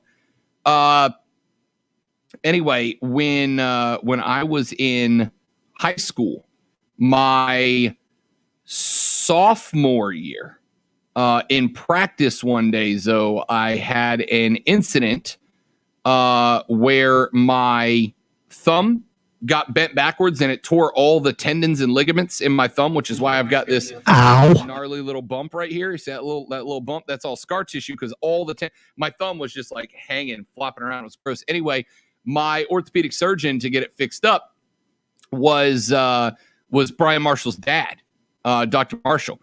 And when I started talking to him, he just this was right at like the very beginning of Creed getting big. He was like, yeah, I don't remember how the conversation came up, but we ended up just kind of talking about Creed. And he mentioned to me that his son was Brian Marshall. And I was like, dude, that's awesome. And he goes, yeah, hang on. And he called and Brian was like in town, and Brian came into the orthopedic office and sat with me for a few minutes and talked to me.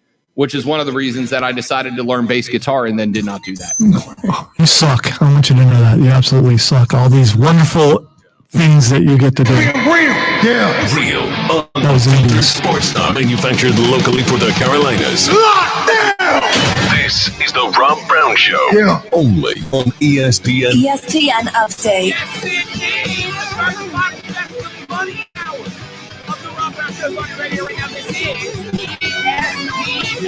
Upstate. Hello, Upstate South Carolina. How do you do? Great to be with you. I have a question for you, Lonzo. I have a question for you, great one, and I have a question for those of you listening around the area. I am scrolling Twitter as I am wont to do during the break, and there is an account that just a few minutes ago went to a ranking of the loudest stadiums in America. There's an account called Big Game Sooner. And Big Game Sooner is a guy who writes for 24/7 Sports. And he put together a list of the best college town in every state. The best college town in every state. And he's got some interesting choices, Lonzo, that lead me to believe that dude is basically just trying to get attention by saying some dumb things. For instance, in Alabama, he picked Auburn. Now, I've been to both the Plains at Opelika and Tuscaloosa, Alabama. Auburn is not better than Tuscaloosa. In Louisiana, he has Tulane University. Not, as a kid from Louisiana, the best college town in Louisiana. It's Baton Rouge. In the state of North Carolina, and this one I'll be interested to hear what our co-part Diesel has to say. But in North Carolina, he says it's Appalachian State that has the best college town. And in in South Carolina, he listed as the best college town Columbia. He said the Gamecocks have a better college atmosphere than Clemson.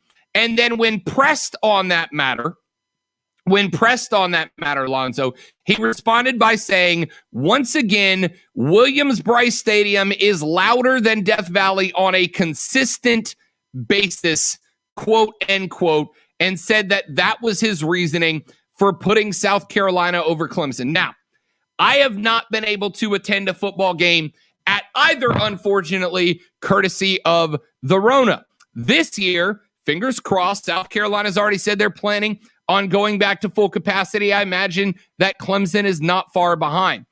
Assuming that I get to go to, let's say, a game at both next year, or a game at both. If I was to go to a Clemson, South Carolina game at Clemson and a Clemson, South Carolina game at Columbia at Williams-Brice, Zoe, which one of those two stadiums is going to be louder and is going to give me a better game day experience? And I'm not asking this to stir the pot, because I'm only doing this to open this segment. And I've told y'all repeatedly, I'm not a stir the pot guy, but I have not gotten to experience this yet. I hope it's in the near future. Which of those two stadiums is definitely the louder stadium if you had to pick one, Lonzo? I am definitely biased. So so I'm not going to come at this from an unbiased. I've been to both, and Williams-Brice is definitely louder. Now, and it's also a better stadium, and it's a newer stadium, and Clemson gets loud, and then you hear the echoes of the cows in the distance as they answer the crowd, and it's kind of weird. And there's also banjos, and I'm just not into any of that stuff. But Williams-Brice definitely louder, more rocking stadium when you're in it. I think you'll have more fun there than you will at Clemson. And then the other thing is you'll be able to get out of there in a decent time from Williams-Brice, and you'll be there till the next day at Clemson trying to get out of there. So I'm genuinely curious. Feel free to text 71307. Start your text with ESPN so we can read them on the air. I'm curious. I am curious. I have not gotten to attend it either. As a college football fan, I've obviously watched plenty of football games on the television of both of these stadiums. I know that Clemson loves to put themselves at the top of the best college football stadium in America discussion whenever given the opportunity. But this is not the first time that I have heard folks say that Williams-Brice is a more raucous game day environment than it is at Clemson, even with Clemson being at the top of the mountain and South Carolina clearly looking up at them. I got to tell you. Well, you know, Rob, you don't have to be loud to be a winner. I send all hate mail courtesy of Lonzo at ESPN Upstate. Been working on my Pickens accent. I think I'm pretty good at it. You know, I drove through Pickens this Saturday for the first time. It's a quaint little place, though. It's quaint. I went up and saw the They don't know what quaint means. Just do the rest of the segment in that voice, no matter what we talk about, please. All right. Daggum. All right. 844-477-3776, 844-GSP-ESPN. I have not gotten to get to either stadium.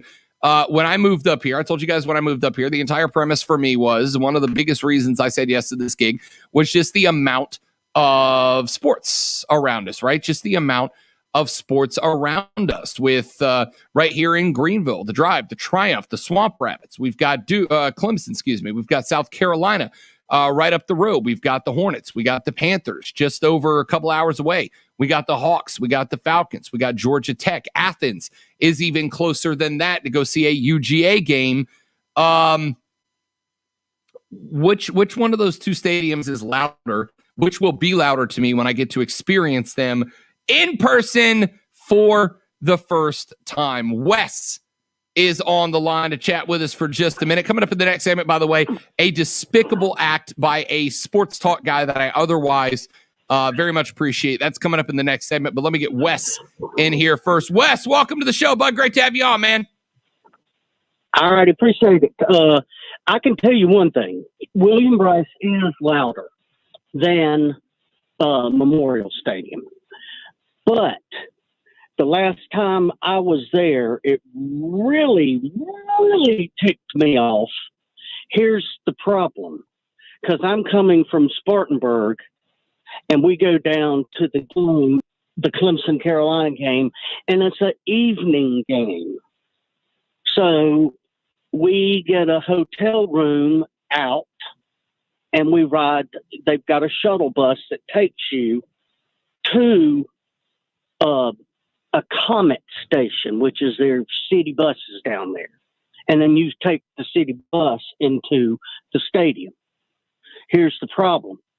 The city bus stops running at 10 o'clock at night. The game's not over. Now, how crazy is that? They didn't run them extra late with a game going on, really? No, sir. No.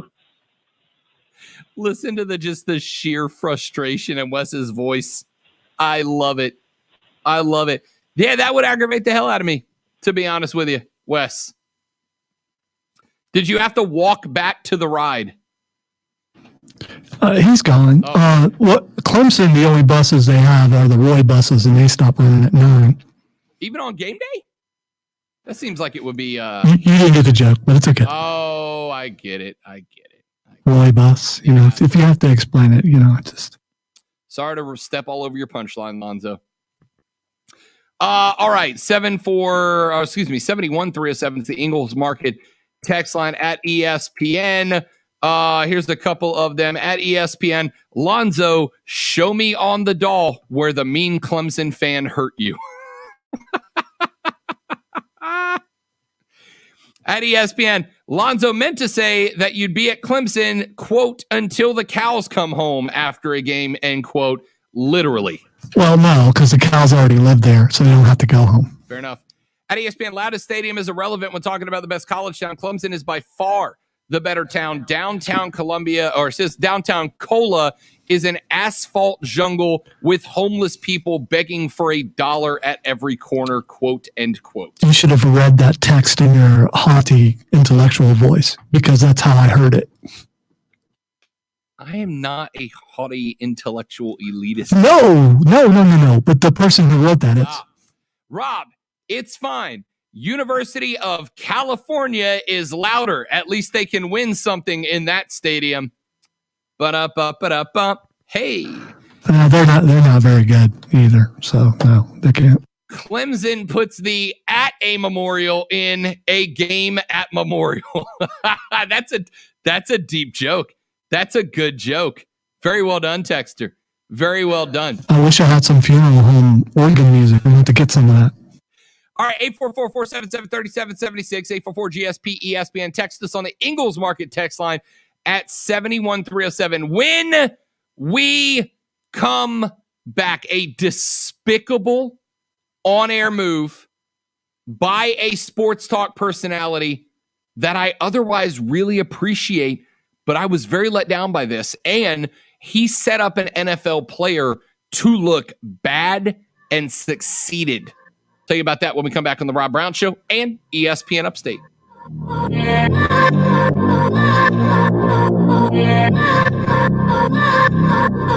The Rob Brown Show. Listen on your...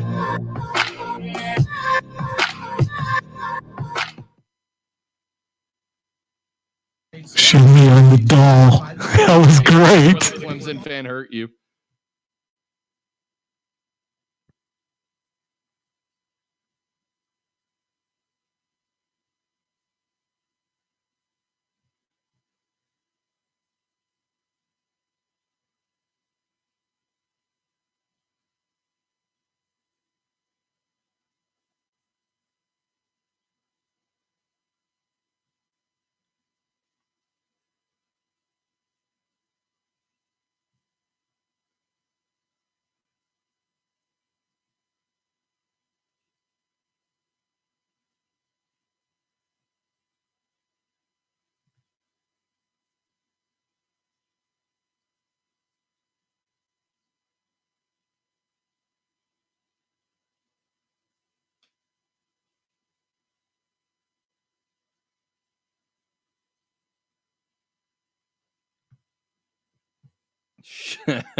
How did I know who sent that text to Thakis? How did I know?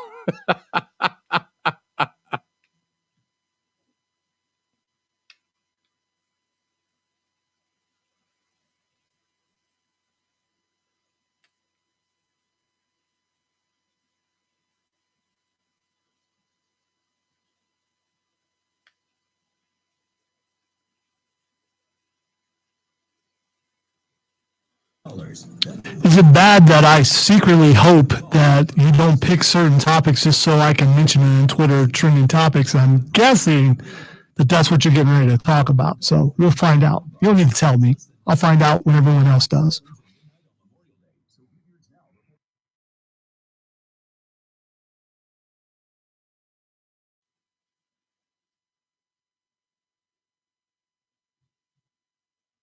You watching, Julio? Really hope he is. Is it that one? Yep. All right. Well, you can bring it up again anyway. No, not necessary.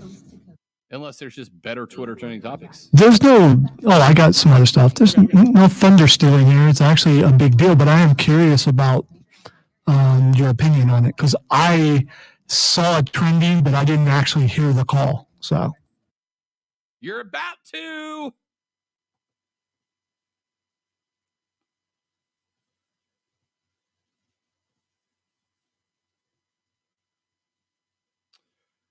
Brandon says, I think Williams-Brice was louder before the Dabo championship era. He said hated hearing Sandstorm when Georgia was there and playing against a Spurrier team.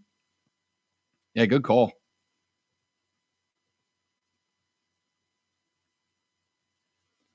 Yeah, Madison Square Glass. I'll tell you, man, like I'm an underdog guy, right? Like I pull for underdogs. It is what it is. I always pull for underdogs. And so I was on the Hawks bandwagon last night just because I love Trey. I love Trey. That guy plays hard, man. I love Trey. But I thought the roof was coming off of Madison Square last night. Absolutely did.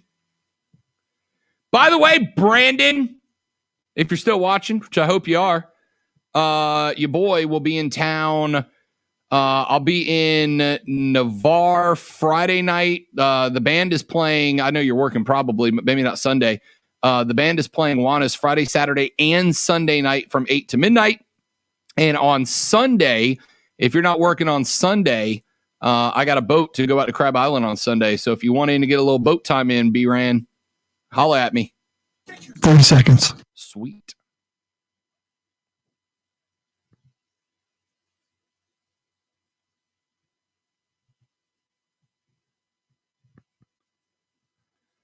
Yep, I will definitely be taking the friends over to McGuire's. That is absolutely happening.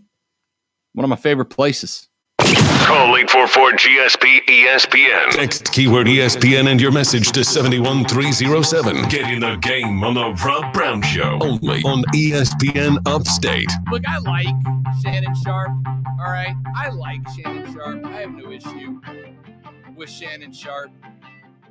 And the fact that Shannon Sharp has to sit across the desk from Skip Bayless and not punch him in the face on a daily basis shows restraint that I wish I had in my life, because I don't know if I could. All right? I don't know if I could. Shannon Sharp, however, has just done something that I consider heinous. And I don't think that I'm crossing any lines here, Zoe, when I say that what Shannon Sharp did, it is impressive, right?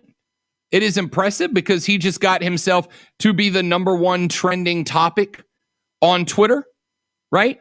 I mean, he is but it's also a really good way to show players that you really don't care about them as somebody who is covering for them. Here's what happened on Fox Sports 1's Undisputed with Shannon Sharp and Skip Bayless. We call? Okay, we I are think calling. we're Calling. You watching, Julio? Really hope he answers here. Julio, have the guts to pick up the phone. What's happening? Yeah. All right. Julio. Hold on. Let me put you on.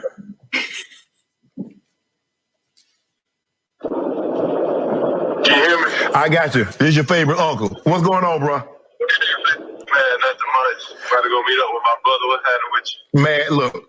You want to go to the Cowboys, Julio? Or you want to stay in Atlanta? Oh, man, nah, I'm out of there, man. You out of there? He's out of there. Are you going to... Ideally, where would you like to go? Right now, I want to win. Okay. Well, don't go to Dallas.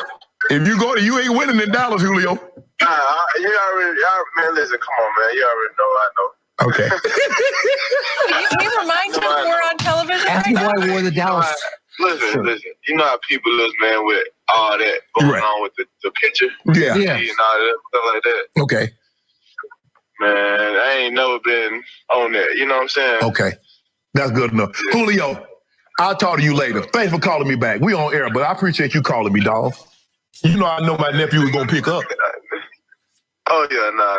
I ain't going to Dallas, man. I never thought about going to Dallas. Okay. I appreciate that, bro. Enjoy the rest of your day. So Shannon Sharp calls Julio Jones and gets what is definitely a very weird phone call. Gets a highlight in getting Julio Jones to go on the record and say, I ain't going to Dallas. He said, you ain't going to win in Dallas. And Julio Jones said, I already know. All right. I don't have an issue with him getting that scoop. I mean, Julio Jones right now is the biggest free agent name in the NFL. There's no doubt about that. Julio's the guy everybody's got their eyes turned to right now, because Julio Jones is still a difference maker, and Julio Jones is going to show up on somebody's squad and make them better on day #1. Here's the problem I have with this, and so this is probably, I'll acknowledge, this is probably an event that ticks me off more as a media member than it will the common fan. I don't think the common fan will care all that much. But calling Julio, telling him, or I should say not telling him, that he is on live cable television to dozens of households around the world, because I really don't know who's still watching that show. But to call Julio, not tell him that he is live on television, and then ask him, are you in Atlanta, and get him to say, I'm already out, end quote. So that just lacks, I don't know, ethics, integrity. I don't know what the right word to use here is, but that's a pretty messed up thing to do for a dude right now that is trying to find a trade and a big contract. And but listen, we already pretty much knew this was happening because the Atlanta Falcons are openly searching for trade partners for Julio Jones. But Zoe, am I just overreacting because I'm in the broadcast world and thinking to call up a dude, not tell him that he's on TV, and get him to say, I'm out and I'm not playing for the Dallas Cowboys? It's kind of messed up. That's Julio's news to break, not Shannon Sharp's. All right, Rob. So put your producer hat on, if you will. You may already have it on. This was coordinated. This was planned. He knew the call was coming. He knew what he was going to say before he did it. I don't believe for a second it was spontaneous. There's a couple of reasons why. Even though they said, well, make sure you tell him he's on air. You can't legally call someone, cold call someone, and put them on the air without telling them they're on the air. You can't do that. He would not make that mistake. He knew the call was coming. He knew what he was going to say on the call. He also made sure that he pointed out there's one team he did not want to go to. It's coordinated so he doesn't go to Dallas. That's what this was all about. Julio wanted to make sure that he doesn't go to Dallas. So, and I acknowledge that's a possibility. My understanding, though I could be wrong on this, Lonzo, is the premise of you can't record somebody's phone. That's a state-to-state thing. There are some, not many. No, it's not about recording. If you're going to put someone on the air, you have to tell. I believe it's an FCC rule that you have to tell them from the beginning that you're putting them on the air. I'm going to. I'm not. This is not, and I don't believe you. This is I 100% have to, because I'm curious, right? By the way, if I'm wrong, don't tell Mark Ryan. And I only say that, Zoe, because now it may just be because I have given them in the past consent. But I've got 2 radio stations back down in Florida where I came from for companies I used to broadcast for, that to this day will have their DJs call me and not tell me. They just call me on the air to see, hey, Rob Brown's on, here's Rob, what do you think about this Julio thing? Do you have caller ID? They call from yes, but it's like our station. If we call out of our studio, it doesn't always say ESPN Upstate. Sometimes it says a weird number. But you recognize the number. Yeah, but or you recognize the voice right away. Don't ask me consent every time, right? So again, I look at that and I go, here's Julio Jones. Basically, if it was planned out and Shannon said, "Hey, bro, I'm going to call you live on air, and I'm going to let you talk live on air," and maybe it was an act, and I acknowledge though the possibility exists that it was an act, but it certainly didn't sound like Julio was prepped and prepared for a phone call to go live on air with Shannon Sharp. And by the way, if Julio was going to break that news, Undisputed with Shannon and Skip is not the place that he would have done it to get the most out of it, I don't think. You're right, because no one knows about it. It's not trending or anything like that. It's trending because of Julio. Right. Because of Julio. It doesn't matter where you put it out. It's going to get out. And that's what he did. Yes, I am a conspiracy theorist. Yes, I believe that a lot of things are planned behind the scenes. Why? Because I've been in radio for 24 years and I've seen stuff like that. Sure. And if I would almost put money on the fact that Julio knew this was coming and this was all planned, just so he wouldn't have to go to Dallas. I acknowledge that as a possibility, which is a sentence I've said to you like 8 times in the last week. Because you and I come at things from a different angle, and you make me think sometimes, and hopefully I make you think sometimes. But in this case, this is blown up too big. This is planned. Absolutely planned. No doubt to you. This was planned. Julio didn't have anything other than, yeah, go ahead. I'd rather just get it out there in the open. Hey, Shannon, man, I really don't want to go to Dallas. And I don't mind telling you on the air that I know I'm out of here. So let's do this to make sure I don't go to Dallas. Okay. To me, it sounded like Julio was kind of just like having a conversation with Uncle Skip, man. He was just having a conversation with his uncle. By the way, I'm guessing that Julio is an intelligent person. And an intelligent person who has a relative or someone he calls uncle knows what time said person is on the air every single day. And if they get a phone call from said person, then they would know, even if it wasn't planned, that it would be on the air. I don't know, man. I call people during the breaks. I gotta pop out for here and call people during the breaks when we're not on air. Skip him and Shannon aren't on the whole time. Here's the point I'm making. You just really want to hate Shannon over this, and that's fine, because, by the way, I can't stand Shannon because he tried to act like he was a better tight end than Tony Gonzalez, which is just ridiculous because he's not, and he played for Denver. So I have no reason to defend Shannon Sharp at all, other than the fact that I do enjoy when he disagrees with Skip, which is not really hard to do. But I think it was all planned. It sounded to me like about halfway through that phone call, Julio Jones realized he was on the air. About halfway through that call, he realized that he was on the air live with Shannon. Why did he switch to a better feed? The news was out at that point. He had already said going to Dallas. No. Why did Julio switch to a different phone setting? He did. He went for it. To me, it sounded, as somebody who drives in their car a lot, sounds to me like he went from speaker phone to Bluetooth. Is what it sounded like to me. He switched from speakerphone to Bluetooth because he knew he was on the air, and he wanted to make sure that they got the best sound on air. I do that to every phone call I take in my Jeep. I'm like, hang on, let me switch over to Bluetooth. Hang on. I do that every phone call. It sounded to me like Julio shifted to realizing he was on the air, and at that point, he had already said, I ain't going to Dallas. So at that point, he was just committing to it, right? He was just committing to it at that point. Either way, if they wanted him on the air to break that news, they could have, they're a broadcast show. They could have just put him on TV. If it was big enough for him to be the one to break that news himself that he not want to play for Dallas, then they could have just put him on the show to say, hey, I'm going to Dallas.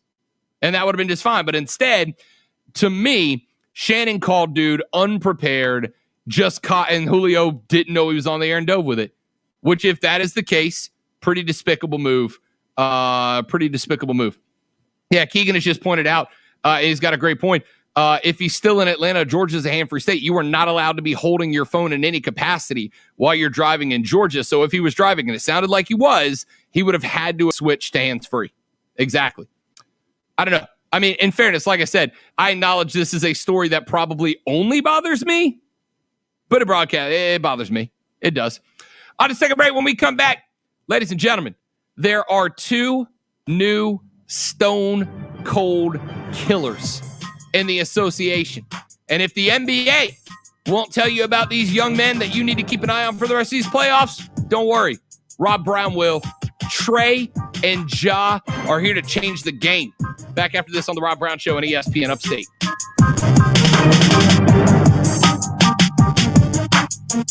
The Rob Brown Show. Listen on your...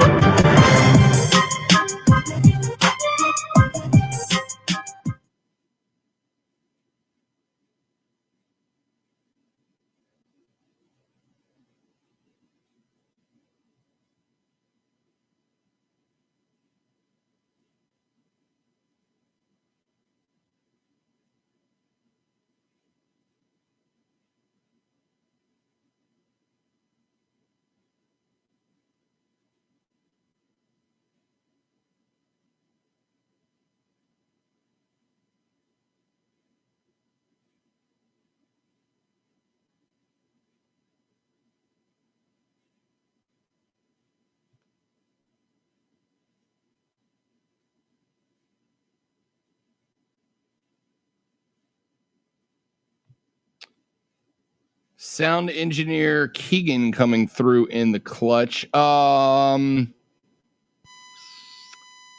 right, I'm going to drop all the volume down and then come back up with mine. See if that helps. Let me know if that helps, Keegan. I appreciate it, big dog. Thank you very much.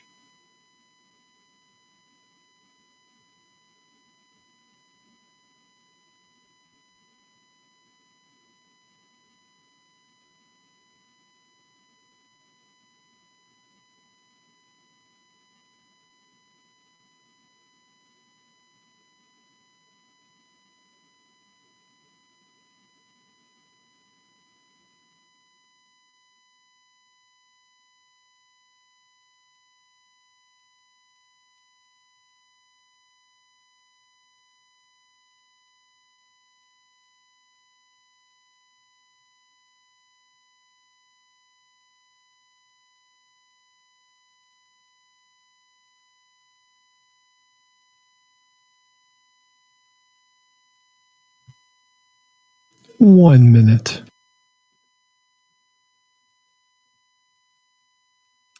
I had to play with the audio levels a little bit, Zoe, because we were getting distorted on the feed. So let me know in my ear mid-segment if I need to throw them around any. Well, you've been extremely low over here. Okay. So which way did you go? I had If you went down, then that could be a problem. I had to turn the return because you were distorted going over the feed. So I had to turn the input audio from you to me down a little bit and then bring myself back up so that hopefully it brought you up. Brought you up and then put me back to where I was before I dropped everything. Okay. Come back. Hey, Rob can read. So he says. Email Rob Brown at ESPNUpstate.com and we'll put him to the test. This is the Rob Brown Show. Local sports talk on ESPN Upstate. Man, I love me a stone cold killer in the NBA. I love a dude that gets the rock, tend to play, and just attacks with no fear, and you're not going to make them all. But as the great Michael Scott once said, the great Wayne Gretzky once said, you miss 100% of the shots you don't take, right? Last Friday night, the Memphis Grizzlies had a young man by the name of Ja Morant who absolutely took over in that matchup against the Golden State Warriors. Sent Steph Curry home, sent Lonzo into a flight of giggles after Steph got shipped back to Oaktown. Ja Morant came in, and in the closing moments of that game, the waning moments of that game, went absolutely nuts, took over. Was the moment going to be too big for Ja Morant? Absolutely not. Ja Morant was a monster in that game, and he sent home Steph Curry and the Golden State Warriors. Then, last night, game number 1 in the Eastern matchup, the Atlanta Hawks up on the road. Here come the New York Knickerbockers. New York has not been in the playoffs since I don't know when. They get not only back in the playoffs after an incredible run from Julius Randle and the boys, they get Spike Lee back in Madison Square Garden for a playoff game. And Madison Square Garden was absolutely rocking. Absolutely rocking last night. The roof was coming out. And when it was all said and done, Trae Young, 32 points, 10 assists, 7 boards, and a game winner. Trae Young was an absolute monster in that game last night. Coming up, tipped. Trae beats the horn. That's just what he does. Trae Young is a machine. And here is a thought that I had about about those two cats. In the weekend where we had LeBron playing, and we had Chris Paul playing, and we had Kyrie, Katie, and James Harden with the Nets all playing for the first time in the NBA playoffs. Those were the guys who ended up on the screen. And none of them, frankly, needed to be. I respect CP3. CP3 took a legit shoulder injury, had to go sit for a handful of minutes, and then came back and was clutch when he did. But outside of that, the two stars of the weekend were Ja Morant knocking out Steph Curry in the 9th round in the play-in game, and then going on the road against the NBA's best team, according to record, and knocking them down in game number 1 for a dub. Then there's Trae Young, a guy who didn't need the play-in game because he earned his team a play-in spot, who goes up to New York City, up to Madison Square. The Knicks in the playoffs for the first time, it feels like, since I was a small child. That place was raucous. It was full of energy. It was supposed to be the Knicks' return to greatness. And what does Trae Young do? He goes up there. He eats the taunts from the New York Knicks fans, eats them, and then delivers a game-winning floater with 0.9 seconds left, turns to the crowd, Lonzo, and in the best heel move I've seen on the NBA floor in a minute, turns to the crowd and says, "It got real bleeping quiet in here," as he puts the finger up to his mouth to shush the garden. Morant and Young are stone cold freaking killers. And the fact that the NBA isn't promoting these guys is a big chunk of the reason why the NBA is seeing their revenue drop off the last couple of years. Not only is it awesome they did that to the Knicks, because I can't stand the Knicks, but the cool part is he was able to do that to a crowd, because there was a crowd there watching a basketball game that was so loud that he silenced them by his play. So as opposed to, 6 months ago when they're playing in front of no one. So it's awesome that not only is he playing well, but he can turn to an actual crowd and do that. Yeah, that game has a much different feel. That buzzer beater, that dagger to the heart that Trae Young dropped yesterday is not the same moment without hearing Knicks fans, when they tied the game with 9 seconds left, blow the roof off the joint, to then 9 seconds later have Trae Young rip their hearts out on national television. That game would have been a great game without fans in there. But that game, to see Trae go finger to the mouth, it got real bleeping quiet in here to a crowd that was chanting "bleep Trae Young" just minutes before that. Not only that, but being able to look at Spike Young, Spike Lee, not Spike. I don't even know who is Spike Young. I don't know. Trae Young and Spike Lee's love child. Yeah, there we go. Could be. So being able to look at Spike Lee and just look him right in the eye as his team loses again. Oh, dude, it was sweet as cotton candy, man. It was absolutely sweet as cotton candy. It was so good. That's sports, baby. That's sports. That's what we've been missing.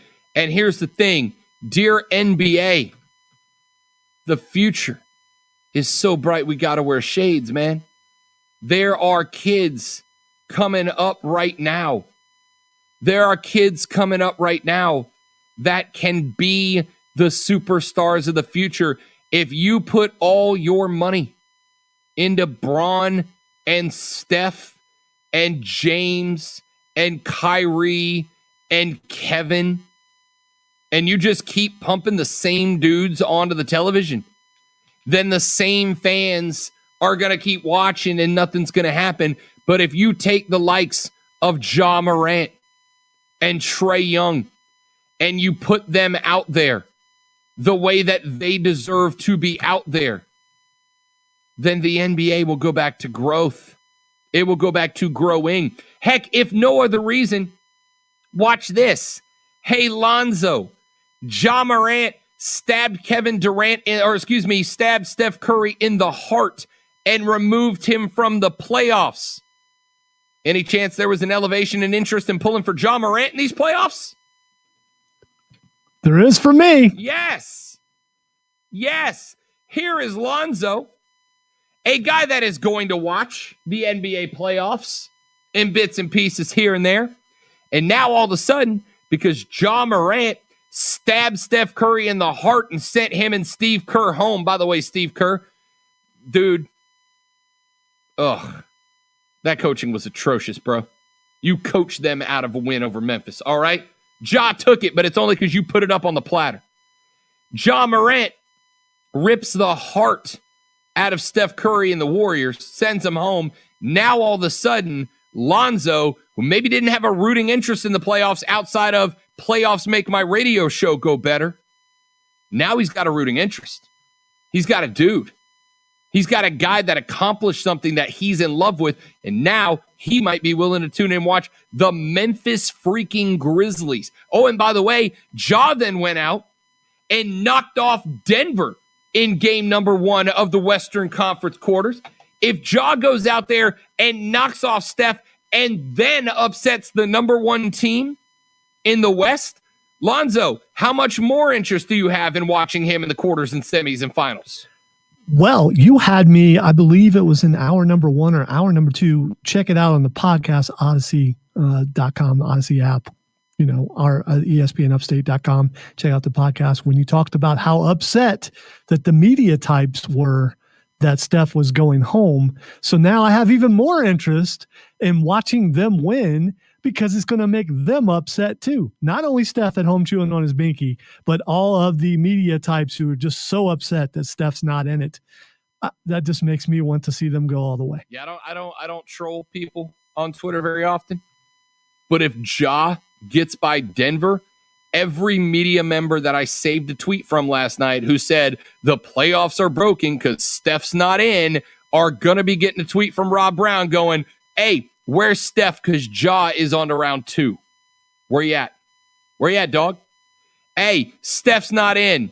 What about that Trae Young fella that went up to Madison Square Garden and stepped right on the throat of the Knicks? The most emotional fan base in the playoffs of the New York Knicks. They finally feel like they're back in the mix. And here comes Trae Young knocking down floaters at the buzzer to send them home in tears. Where's Steph Curry at? Where's he at? Because Trae and Ja out here are building the future while you keep looking for a 30-plus-year-old Steph Curry to show up. 844-477-3776, 844-GSP-ESPN. Text us at 71307 on the Ingles Market text line. When we come back, it's time for everybody's favorite game, Twitter trending topics. Lonzo tells me what's trending on Twitter. I give you 30 to 45 seconds about what I know about it, and if I don't know anything about it, I make it up. That's next on The Rob Brown Show. This is ESPN Upstate.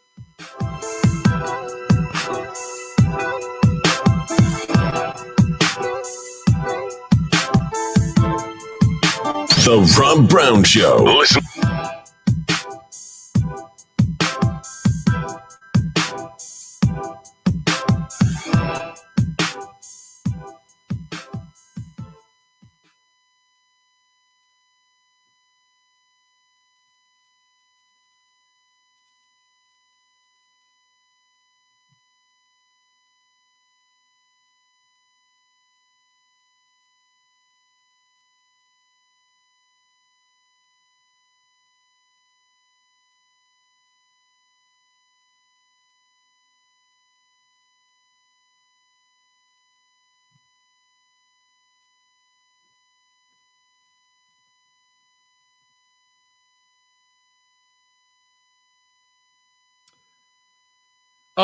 I'd like to think so. I mean, I'm still a fan. I'm still a fan of Braun and Steph Curry and these cats, man. I'm not a fan of them, but like, I don't see how you can watch Katie, Kyrie, and James Harden and not, realize the talent that we're seeing on the floor together in that spot. But a few more Trae Youngs, a few more Ja Morants, and I absolutely believe that the NBA can start having a youth movement. No doubt about it. No doubt about it. And Marvin pulling up a great point about Trae Young. Contact on the floater, fought through the contact, still put the right angle and the right trajectory up. That was an incredibly difficult shot to knock down. on the move into the lane through contact. That floater, go down to the gym right now. Go full speed at the rack, jump at the foul line, moving towards the bucket, and try to knock down that floater the way he did. That's a tough shot as it is, and he took contact. You're exactly right, Marvin. Exactly right.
A Twitter account called Sports Law Lust just said that if the Shannon Sharp, Julio James, said Undisputed is filmed in California, which follows the two-party consent law.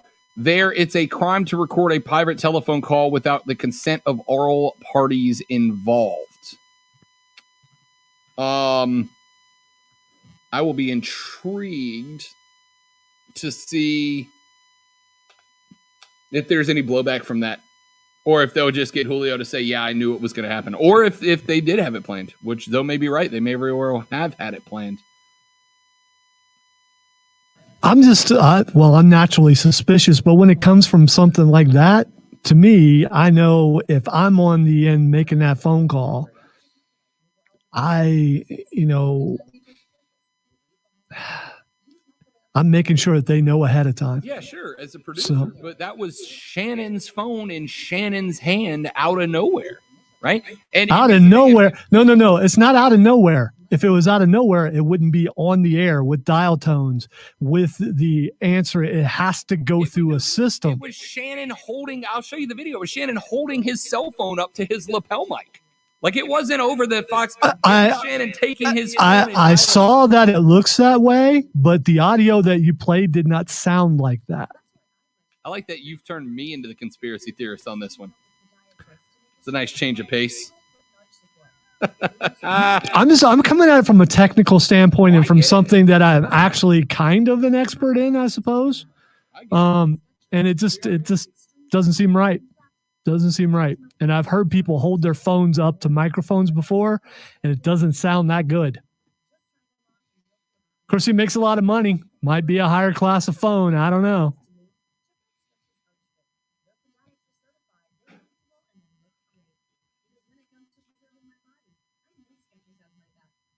Might be that iPhone Platinum edition that we've never seen before.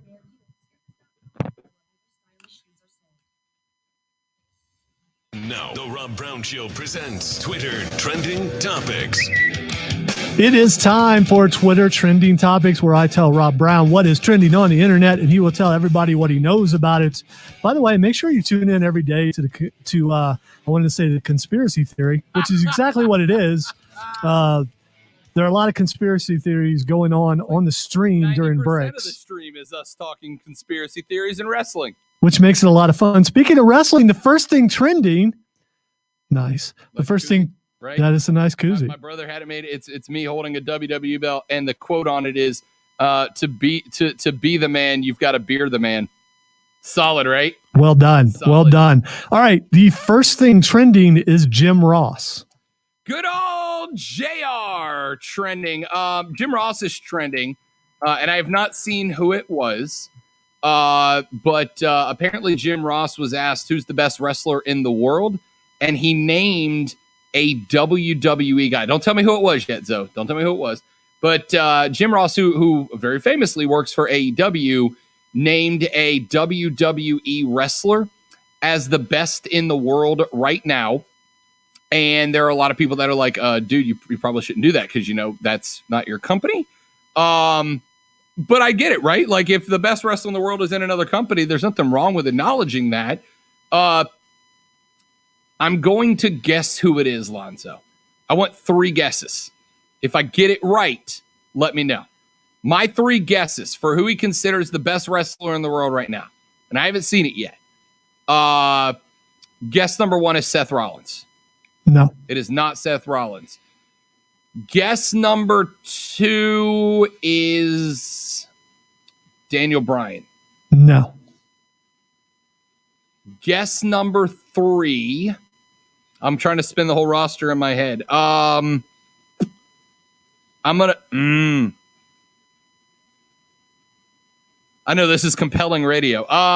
Guess number 3. Randy Orton? Randy Orton is who it is. And people are upset because he didn't say Kenny Omega. And a lot of so because of what JR said, Kenny Omega is trending, Randy Orton is trending, and a lot of people are going out of their mind that JR would actually say that Randy Orton is a better wrestler than Kenny Omega. I think Omega's I don't know, man. Like, I guess you'd have to tell me what your criteria is. Yeah, what the criteria is. If you're talking just technically in the ring, Omega's the best in the world. I would agree with that. If you're talking about overall entertainment, the guy that can make just about anything compelling, I'm fine with Randy Orton being that guy. I think he can make a comedy angle entertaining. He can make a very serious angle compelling and entertaining. I mean, there's a lot of ways that I could create criteria to.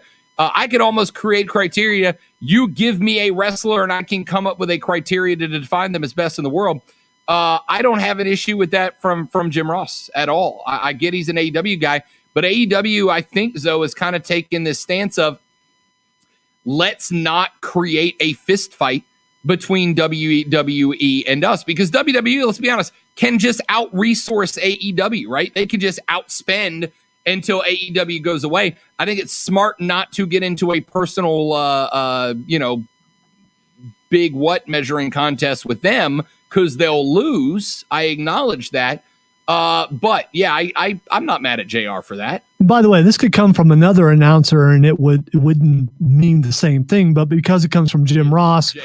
Yeah, who's been around the business, been in several different organizations, he's been the talent guy who's brought people in, things. So he knows what to look for as far as bringing in talent. And him saying that, and he saw Randy Orton early on in his career. He sees what he is right now. This is another one of those things where when Omega is done, he may actually be the best wrestler. But as of now, I don't know that I would go with Randy Orton, but I'm not going to dispute it because I my criteria is going to be different than what someone else's is. But as far as experts go, Jim Ross is one of the guys. All right, the next thing trending is Gene Wilder. Gene Wilder? Oh, please don't tell me it's something tragic, Lonzo. He's been dead for a while. Oh, that's right. Gene Wilder did not. I was thinking of Mel Brooks for a minute there. Gene Wilder. I did see earlier. I'm glad I relieved you by saying no. It's all right. He's already dead. I was thinking of Mel Brooks for a second. You're good. He's already dead. Mel Brooks is still alive. He's like 99, but he's still kicking. He is. He's behind glass somewhere. As he should be, like in a museum of greatest Americans. Mel Brooks, one of the greats.